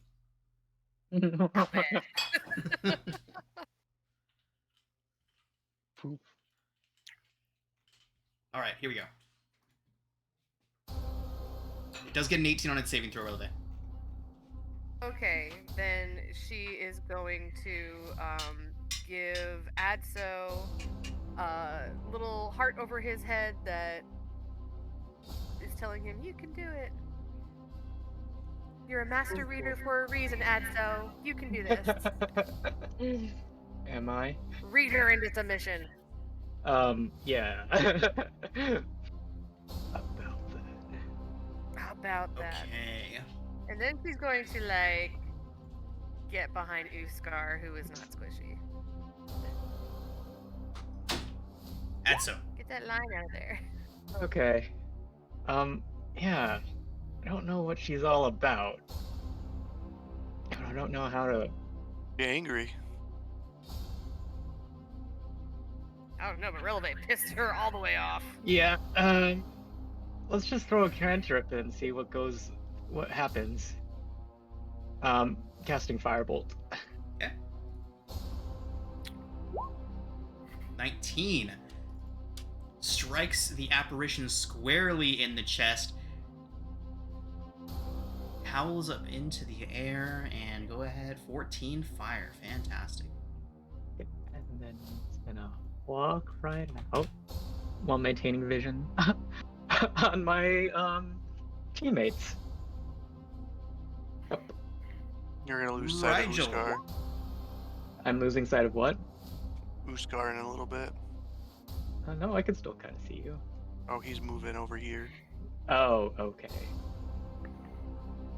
Because that's what Uskar Here. does. Yes, melee fighters have to hit the things.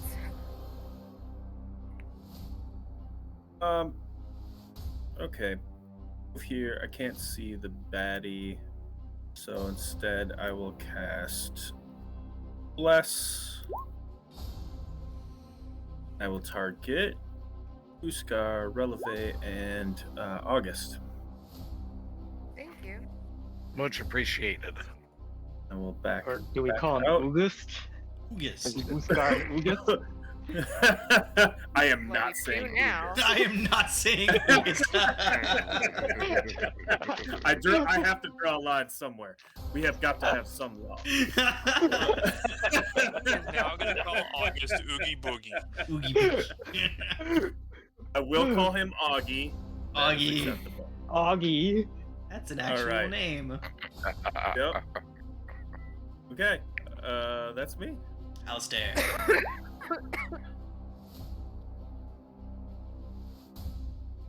We have a lot of A names now. All the best names start with A. Yuck. Okay.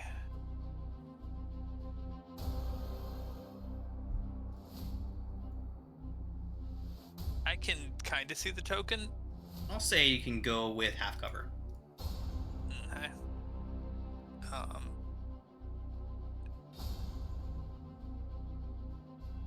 So, Margoth will fly down here and give me the help action. Okay. Is Argoth invisible? Yes, he is invisible. And Eldritch Blast. Elder Blast. 13 does not hit. 17 does. No, with Okay. half cover it does not. So that'd be 15. Does not hit. That is a hit. Okay, so 10 force for bludgeoning. Okay. Uskar, you want it closer or farther away? Closer. Probably closer. Okay. I drag it 15 feet toward me. All right. Yeah, I'm right okay with It that. rushes right up to Uskar. It looks around confused. And Refocuses then onto, Alistair, you have described yourself as a pretty foppish elf. Oh, yeah. It also looks to you with rage, jealousy seething on its features. It doesn't Okay, like pretty I people. can't change what I look like Now- on. Would anybody else consider their character to be pretty? No. I'm gonna do Oh. this though real quick because it Oh, moved man. with it. You- Within my range. I gotta Tell us say, how you really feel, we're everybody. playing Is this a test? Is this an intervention? I got a feeling you have to be into a certain sort to view any dwarf as attractive. Well, Be Since they're ugly. basically short, stout So- hairballs. this creature is obsessed with what it considers to be just like the conventional standard of beauty. It sees anybody We're reading a little bit of meta knowledge here, so y'all can give informed decision here.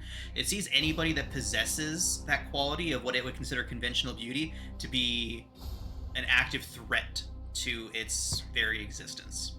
Hates it with all the passion it can muster.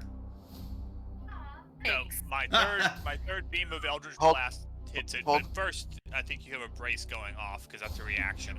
Yeah, I'm gonna use my brace real quick. Okay. So, does it focus on anybody other than Releve and Alistair?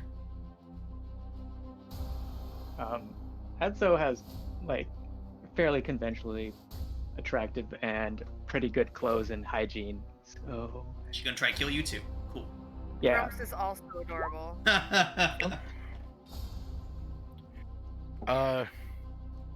August does try to present himself in a very good manner, but again, that's kind of up in the air if this creature would even.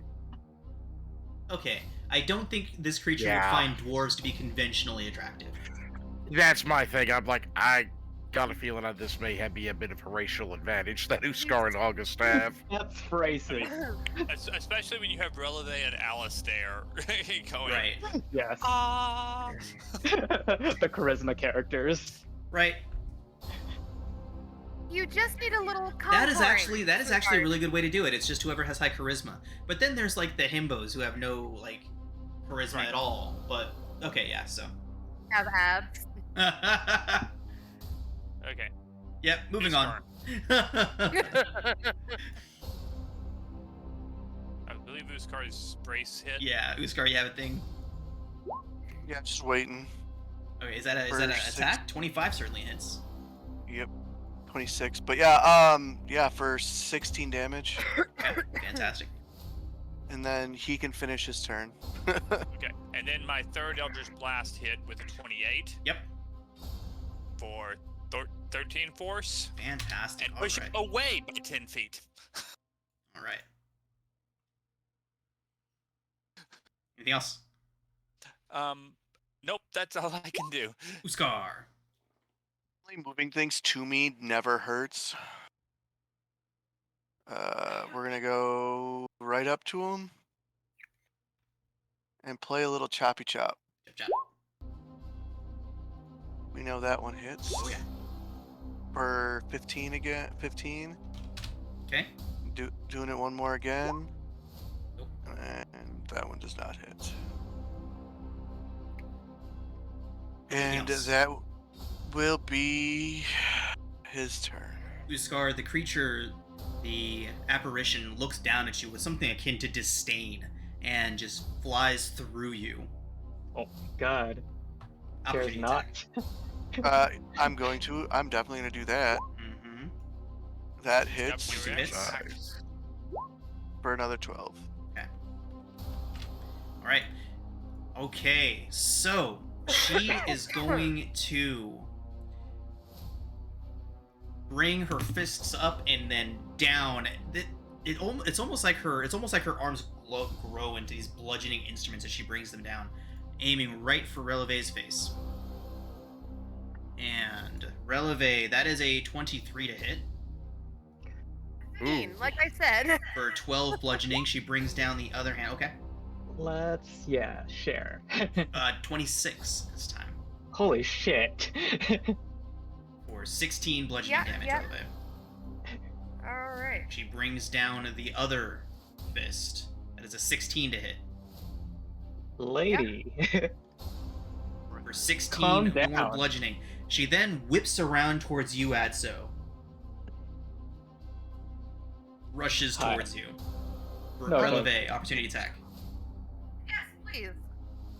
I want to stab her as she goes by, Oof. but I don't. But I wasn't don't. ready. All right, Adso, slam 25 to hit.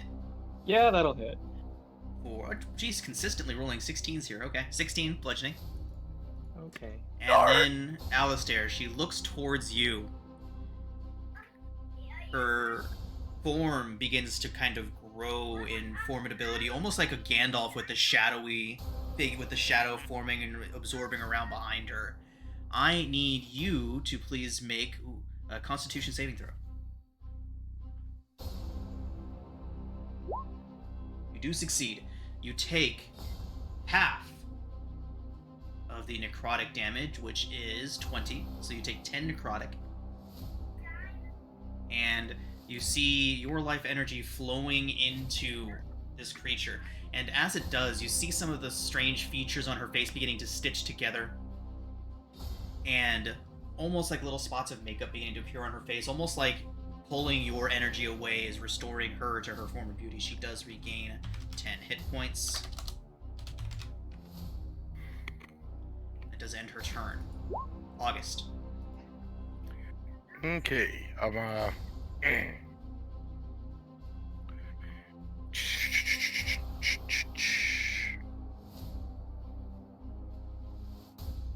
It is time for some fun.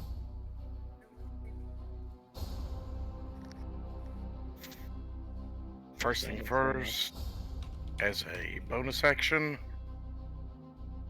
we're going to I'm gonna summon a spiritual weapon. Okay. Let's get one down for you.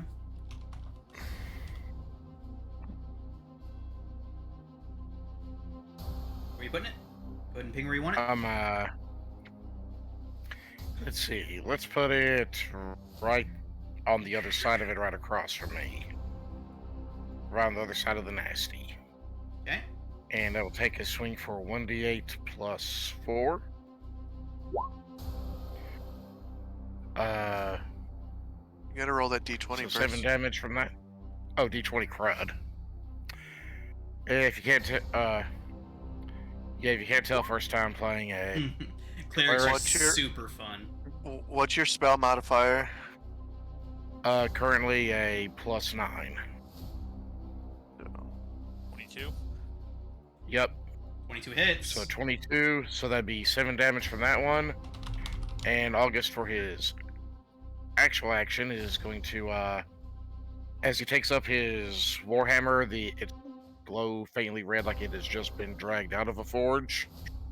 Nice, And nice. he's going to try to smack this thing with it.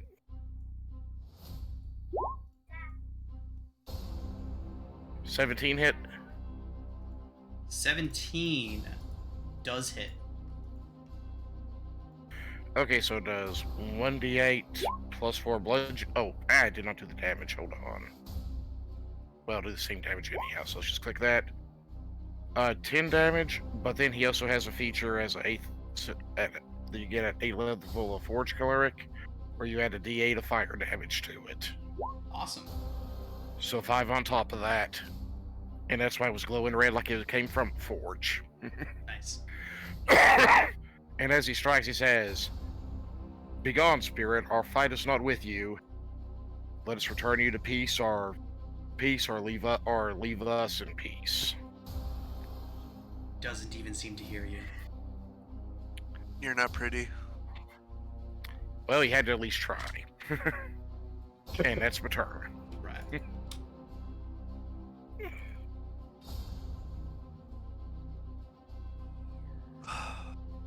Okay. Does bring us to the top of the round. Yeah. Relevant. You're up. August saying that, leave us in peace and we'll leave you in peace. Rilbe says, fuck that. She just punched me in the face twice. And fires Sacred Flame at her.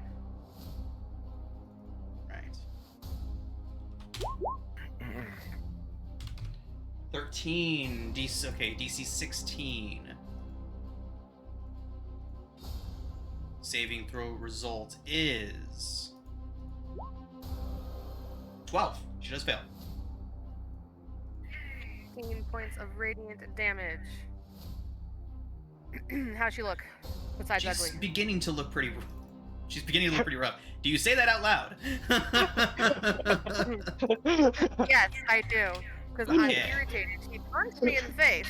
Gosh. And I'm going Twice. to do it again. I'm going to cast, yes, so I'm going to return Sacred Flame again, just because you do that. She hit me twice.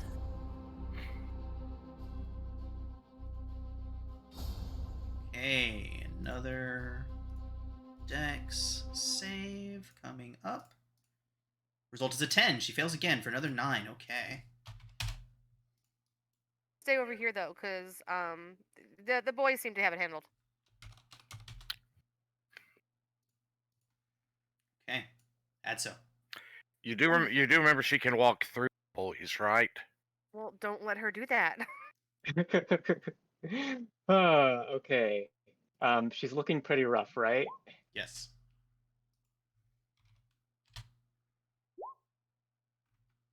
I'm just gonna Misty step over here. Ooh, add so.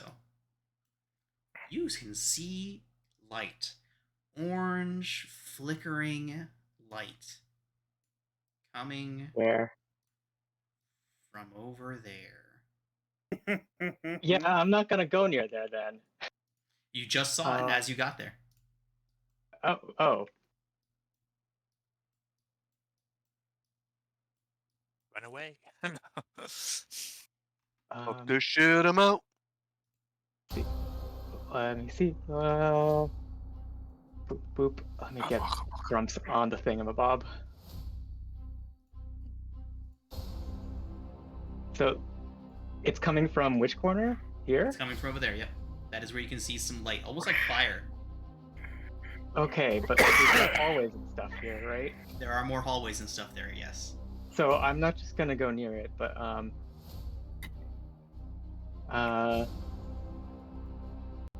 is it around the corner? Yes. Or is it just flickering? Okay. You cannot see the source of the light. All you can see is that there appears to be some sort of light source flickering an orangish flame, almost orangish light, looks like fire coming from around that corner. I wonder if that's the headless horseman dude. Anyways, I'm going to just keep firebolting her. Okay.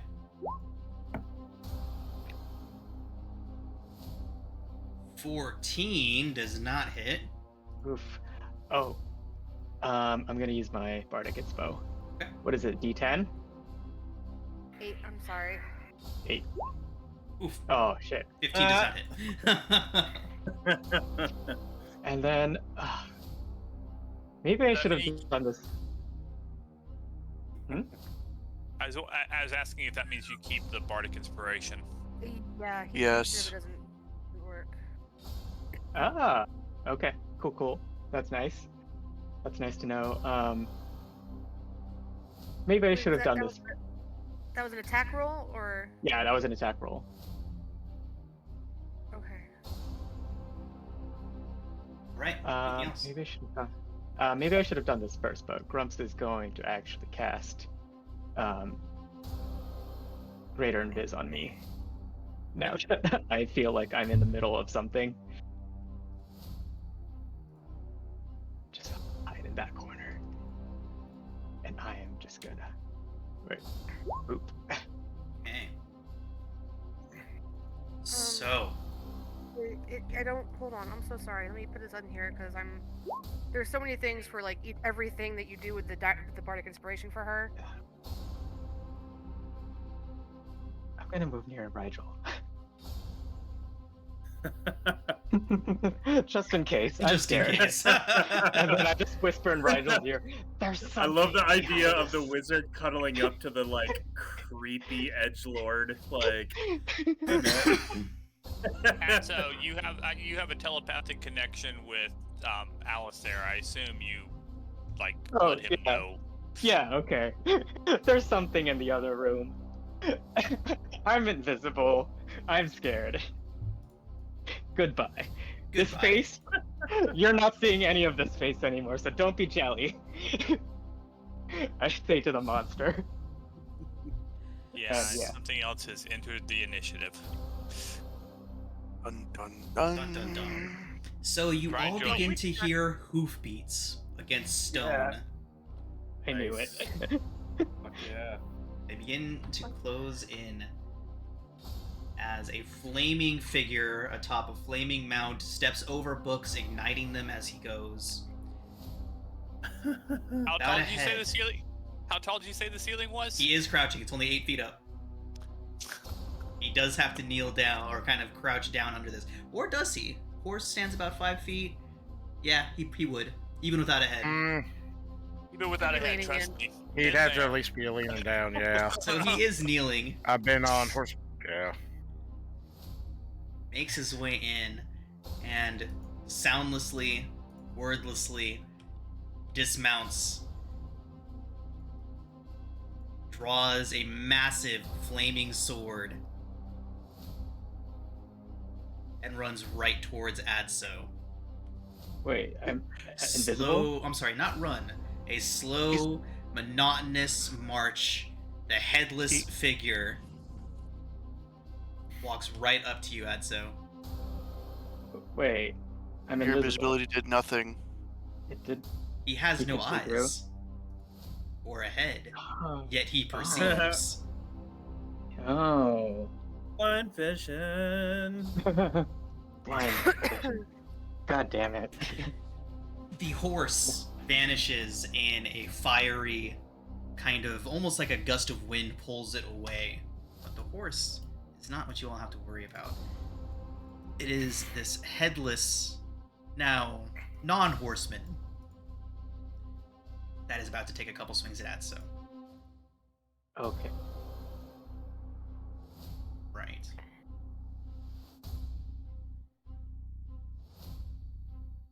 Right. Adso. Oh, Yep. lucky on the first one. 12 to hit. 21 on the second, though.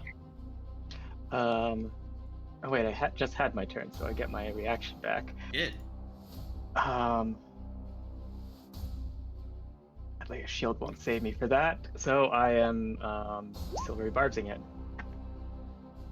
Okay. The new roll on that attack is a 24. Yeah, that still hits. Who gets the advantage? Rigel. Okay.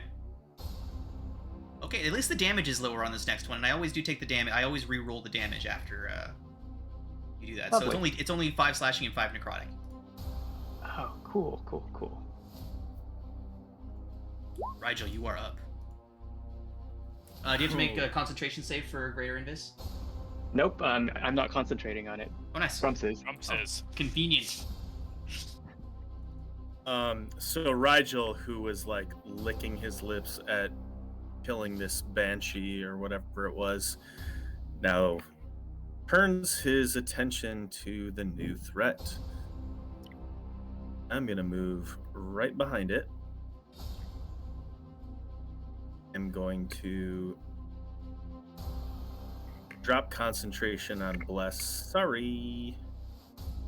We'll cast Hunter's Mark on this thing. Okay. Come gonna start stabbing it. Right. Stabby, stabby. Stabby, stabby indeed. So this will be sneak attack.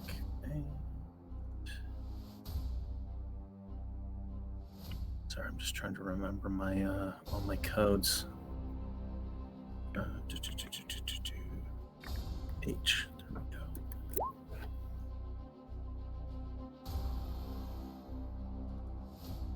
Does 29 hit? Well, yeah. That's 29 hit. You're funny.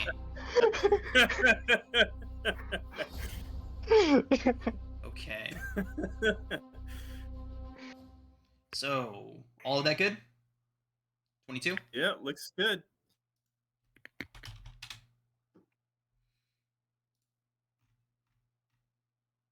So, good 24 there. Indeed. Okay. Let's go again. And this time, do I get any? Yeah, I get hunters again. Test. Okay, good hit. Another 15.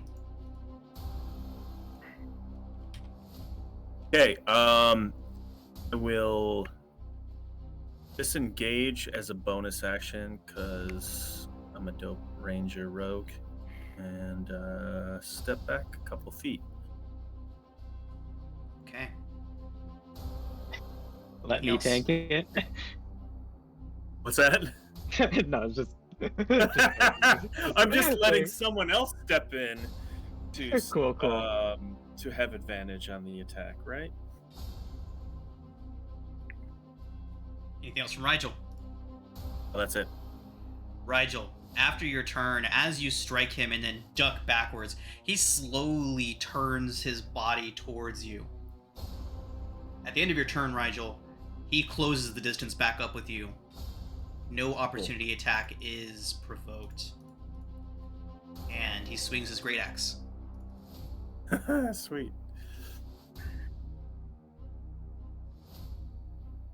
What's he got? Okay. Here it comes. It's a 27 to hit. Ouch. Miss. Just kidding. All right. Okay. So, Rigel, this strike hits and then explodes with this fiery energy as it strikes you. You take the original 17, 12 slashing and 5 necrotic. You take an additional 27 fire from the explosion. Oh my. I'm sorry, I'm gonna need an all-day total, chef. Yep, so all total for that is 39, 44 points. in Did you total. absorb elements or anything? It is 27 of it is fire. 44? No, of course I don't. Good God, 44. Okay, God, I'm gonna break up the calculator because it's late in the day and I'm tired. I can just do it for you. Don't you use D&D Beyond? 53. There we go. 53. All right. Alistair. Yeah, so I was gonna do something clever and blast that guy away from Adso, but he ran away from Adso, so I'm gonna go back to doing what I was gonna do. Which many hit points is... does- Oh, I was asking how many hit points does Rigel have now? 53. Like 53. Oh, 53? I'll Okay, hang it in there. you're fine. You're fine. So Fine. I'm gonna grab my dagger off my belt and booming blade this apparition in front of me. Yeah, I need this to hit. I'll take my sessional. 24 hits. So 5 piercing, 14 thunder, another 13 thunder if she moves. Okay, so 19 now. Another 13 if she moves. Got it. And then I am going to quicken Dissonant Whispers. Her saving throw result is a 25. Damn it. Yeah, that's rough.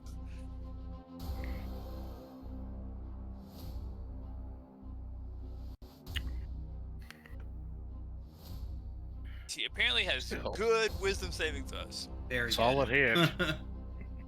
It was a good plan. Anything else? This guy, I hope you can finish her off. All yours. She's considered a corporeal, right? Incorporeal, yes. Okay, so I can move through her. Yes, you can. Hmm. Standing right underneath the spiritual weapon. Sure, I can share space with a spiritual weapon. Mm-hmm. It can float above you or to the side or something. 25 25 hits. for 14. Your axe passes through her, Check it out. Your and ass. as it completes its pass through, she begins to vanish away, almost like wind kind of picked her up and drifted her off. And then he's gonna turn around and chuck his, because he still can, his returning hand axe at the other guy. Okay. Don't have advantage on that one, so 16. Where's the +4 coming from? 16 Bless. hits. Bless He is down. did Bless. Yeah. Okay, then it doesn't hit. I didn't hear him do that. The original attack. My bad. Yeah. Okay, never mind. Well, then I wish I could move again with second wind or with action surge. That would be nice. Yeah. That'll be his turn. Okay. August. First thing I'd like to move my spiritual weapon towards the headless horseman. 20 feet. Come here. Yeah, that'll work. Is it? I'm assuming that's close enough for it to try to take a swing. Oh yeah, definitely.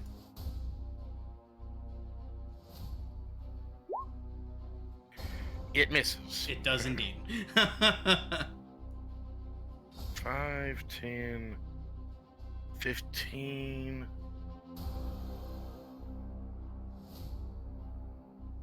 I can see him better from there. Yup.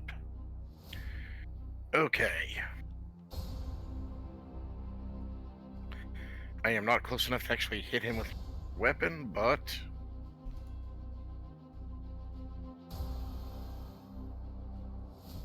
I can definitely do this Nice.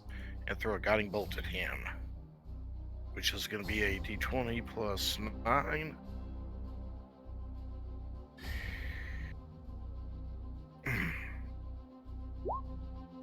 Damn, low rolls. Oof. Unfortunate. Dang, that sucked.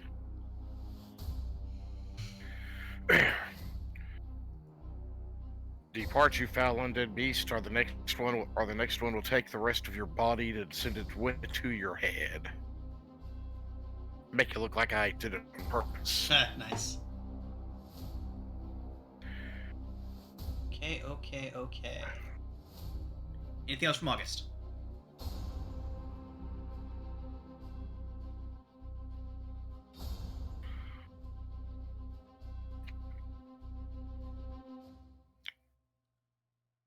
And so I just noticed that your token has the invisibility symbol right over your head. Is it the same for Yeah. Is it the same for you? Yep, it is over my head as well. Nice. It's like you're wearing a mask. It's amazing. Zoom in on it so all 4 of our viewers can get a good look at that.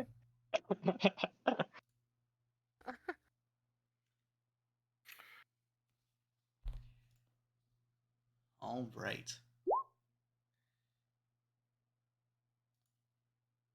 August, are you done? Yes, that's all I can do this turn. Releve. Rilla is going to move her 30 feet so she can see what's going on. It's the same fucking song keeps playing over and over again. What is happening? There we go. Okay. While she moved her 30 feet, hold on, she's going to be healing herself because she does not want to go into this. Down so many points. Where, you could let yourself go down and become a gorilla. Or No, no. So it is 4d6. Heal.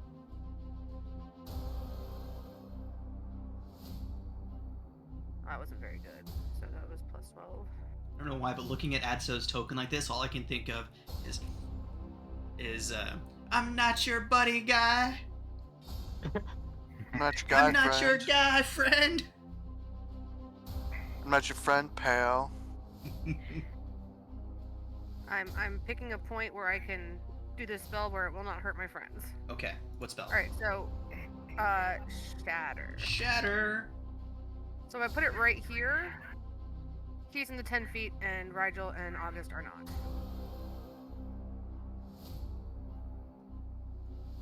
That'll do. Alright, cool. Let me hit the magic button. Hold please. Boop.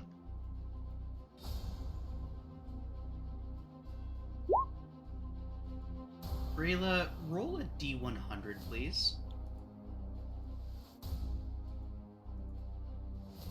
So you all hear this high-pitched shrieking. You all can see this stone around beginning to shake, and a long hairline fracture shoots up the center of that pillar.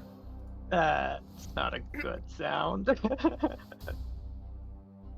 ceiling This does not thing's collapse. structurally unsound. The dwarf would know.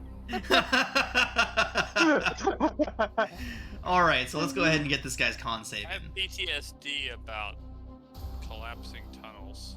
Oh god, yep. A character died in Eberron that way. A tunnel collapsed on him. All right. Constitution saving throw result is going to be coming eventually. Here it is. Does get a 24 releve. He does take half the damage, so what is that? Half down to 6. That was a waste. It happens. Unfortunate. Yeah, I low almost roll killed too. us. He got nothing. Would it be even better if you rolled a 1 on that D100 and collapsed the building? Collapsed the tunnel, this section of the library. Junusi would have Yep. been pissed. We did That's the job. how we died. Rocks fell. Everyone died. We're coming, Nathaniel. No. No. Backup character. Tragon will avenge us. All right, Erleve, anything else? Nope. I used my bonus action. Thank you. And so, Oh, okay. Do I still get advantage even though it has it doesn't give advantage? it's true sight. It's not even just blind Okay. sight. It's true sight. Okay. Yeah. Not even. Darn. I get the image of like you said you just watched Sleepy Hollow the other day. I literally watch that movie at least once every 3 to 4 months. It's one of my favorites. But like the imagery of when I always call him Gaston. I don't know why, but the big jockey guy when he Yeah, hits him in the back, he shoots him in the back, and he just turns and like the man has no head, but Jesus, did he stare daggers at that man? Like. It was just so cool. Freaking Christopher Walken killed that role, even without his fucking head the whole time. It was just great. Okay, sorry. Invisible. Okay, so I'm invisible, but that amounts to basically nothing. So I'm just gonna keep edging away, and then, yeah, let's also hit him with a distant whispers. DC 17. Okay.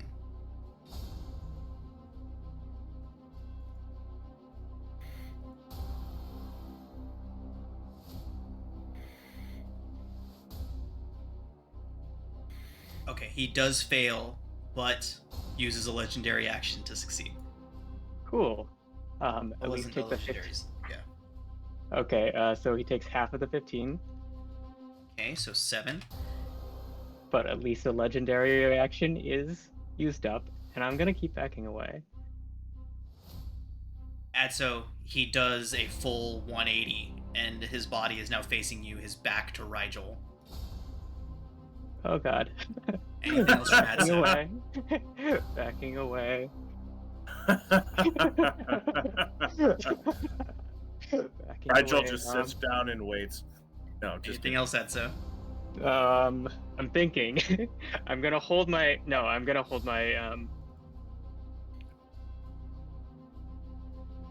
my reaction for whatever scary thing he's gonna do. Mhm.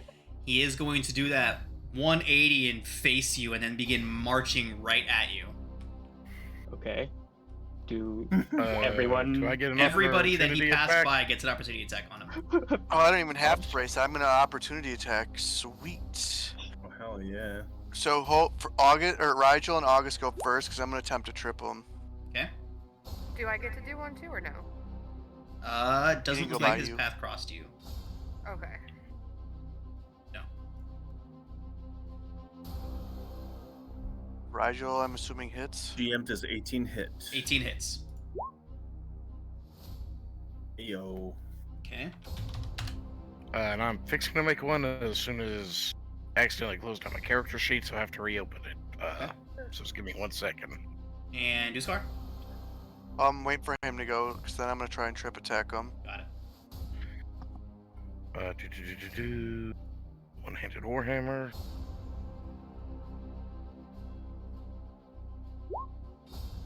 Nice. 27. 27 hits. That'll do it. For 10 bludgeoning. Okay. Duscar. You have the crusher feat? 24. Uh, 24 hits. All right, we're gonna be doing a trip attack on him. Okay. So I'm gonna hit him for 21. Strength save. Strength save to mine, 17? which hold on, it's 8 plus 4 is 12. 17 meets it beats. Bummer. Okay. Adso, he stops just out of range of his battle axe in front of you.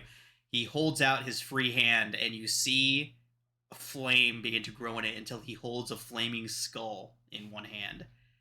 Left-handed, he lovely. lobs it at you. Yay. Shit. 26 to hit. Can I animate that? It vanishes as soon as it hits Adso. Okay, so this is where I do an analysis. He's pretty good at hitting, so making him do it again is probably not gonna help me. That's an accurate assessment. So I'm gonna take the damage. Okay, it's not too bad. 12 fire. Okay. Yeah. He then turns and, clutching his battle axe in both hands once again, swings it down in an overhand at Alistair. Oh no. 23 to that's hit fine. Alistair. Yeah, that's gonna hit. 6 slashing and 12 necrotic. 18. He won. Okay, what is happening? It was like insisting on playing that same song over and over again, no matter what I did. Okay.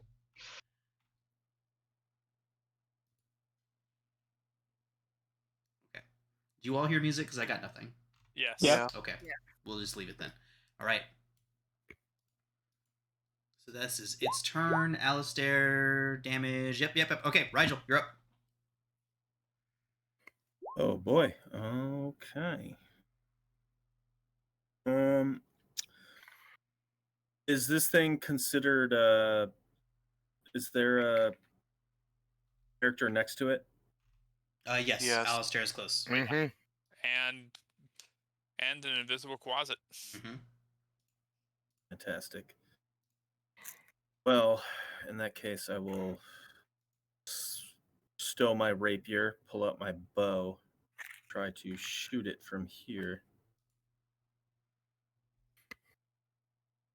Hold on. 25 hits, 27 even better. I don't think you have advantage, but 25 still hits. Oh, So 26. Mm-hmm. very Right. cool. All right. One more attack. Oh. Jeez. 15. Okay. All right. He's beginning to look like he's falling apart a bit. Limbs dangling. He is not looking good. Lovely. I'm gonna move up here just a little bit.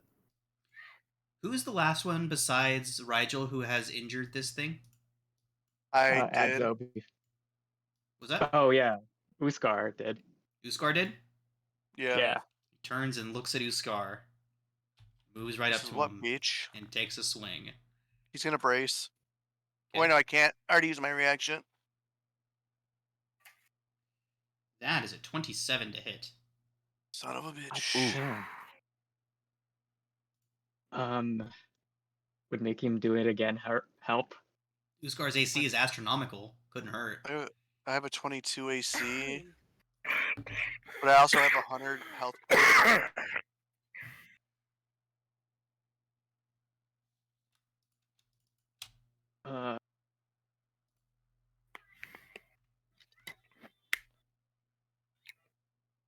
Okay, I'll let it happen. It's fine. Okay. Save your reaction. It is 14 slashing, 16 necrotic, 25 fire. 30, 55. Well, anyone took it. I guess Uskar was the one who take it. I'm okay with it. God damn. Couldn't have happened to a better dwarf. Fine. That's just a little over half my health. I'm okay. Okay. It's Remember, just a guys, scratch. tell me Flesh when you wound. get under 20. Uskar's okay with this. It's all right. I got a plan. He Alistair, mad you're up. now. Yeah, so I ended up keep on ending up in melee range, and Dagger it again? yeah, booming blade. Right, 12 Oh, does not hit. It's handy. I was moving first, but it wouldn't have mattered because I was gonna move to here. Okay. Yeah, 12's gonna miss. Yeah. Alistair, not a melee fighter? Oh no. No way. Try again?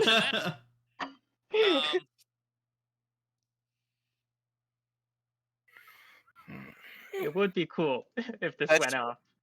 That wouldn't work. Oh yeah, it is on an attack roll. Never mind. Yep, but I am staying right there. He's giving you. He chronal shifted to let you try to attack again. Oh, Yeah. I want Awesome. this to go off. So he's 20 as far hits. away as Yeah, possible. see, yes. well, I can't move him. I'm just trying to do as much damage What's as I the, can. Okay. what's the damage So total? that's 21 plus 4 is 25 total 37. damage. Your blade stabs up into him and he vanishes in a wisp of smoke and flame, just like the other ones did. As this is happening, you all are getting the impression that these aren't actually what they're representatives, almost like what somebody would imagine these things to be like if they actually existed. But now you are beginning to see that they don't really hold as much of a bite as their real world counterparts may.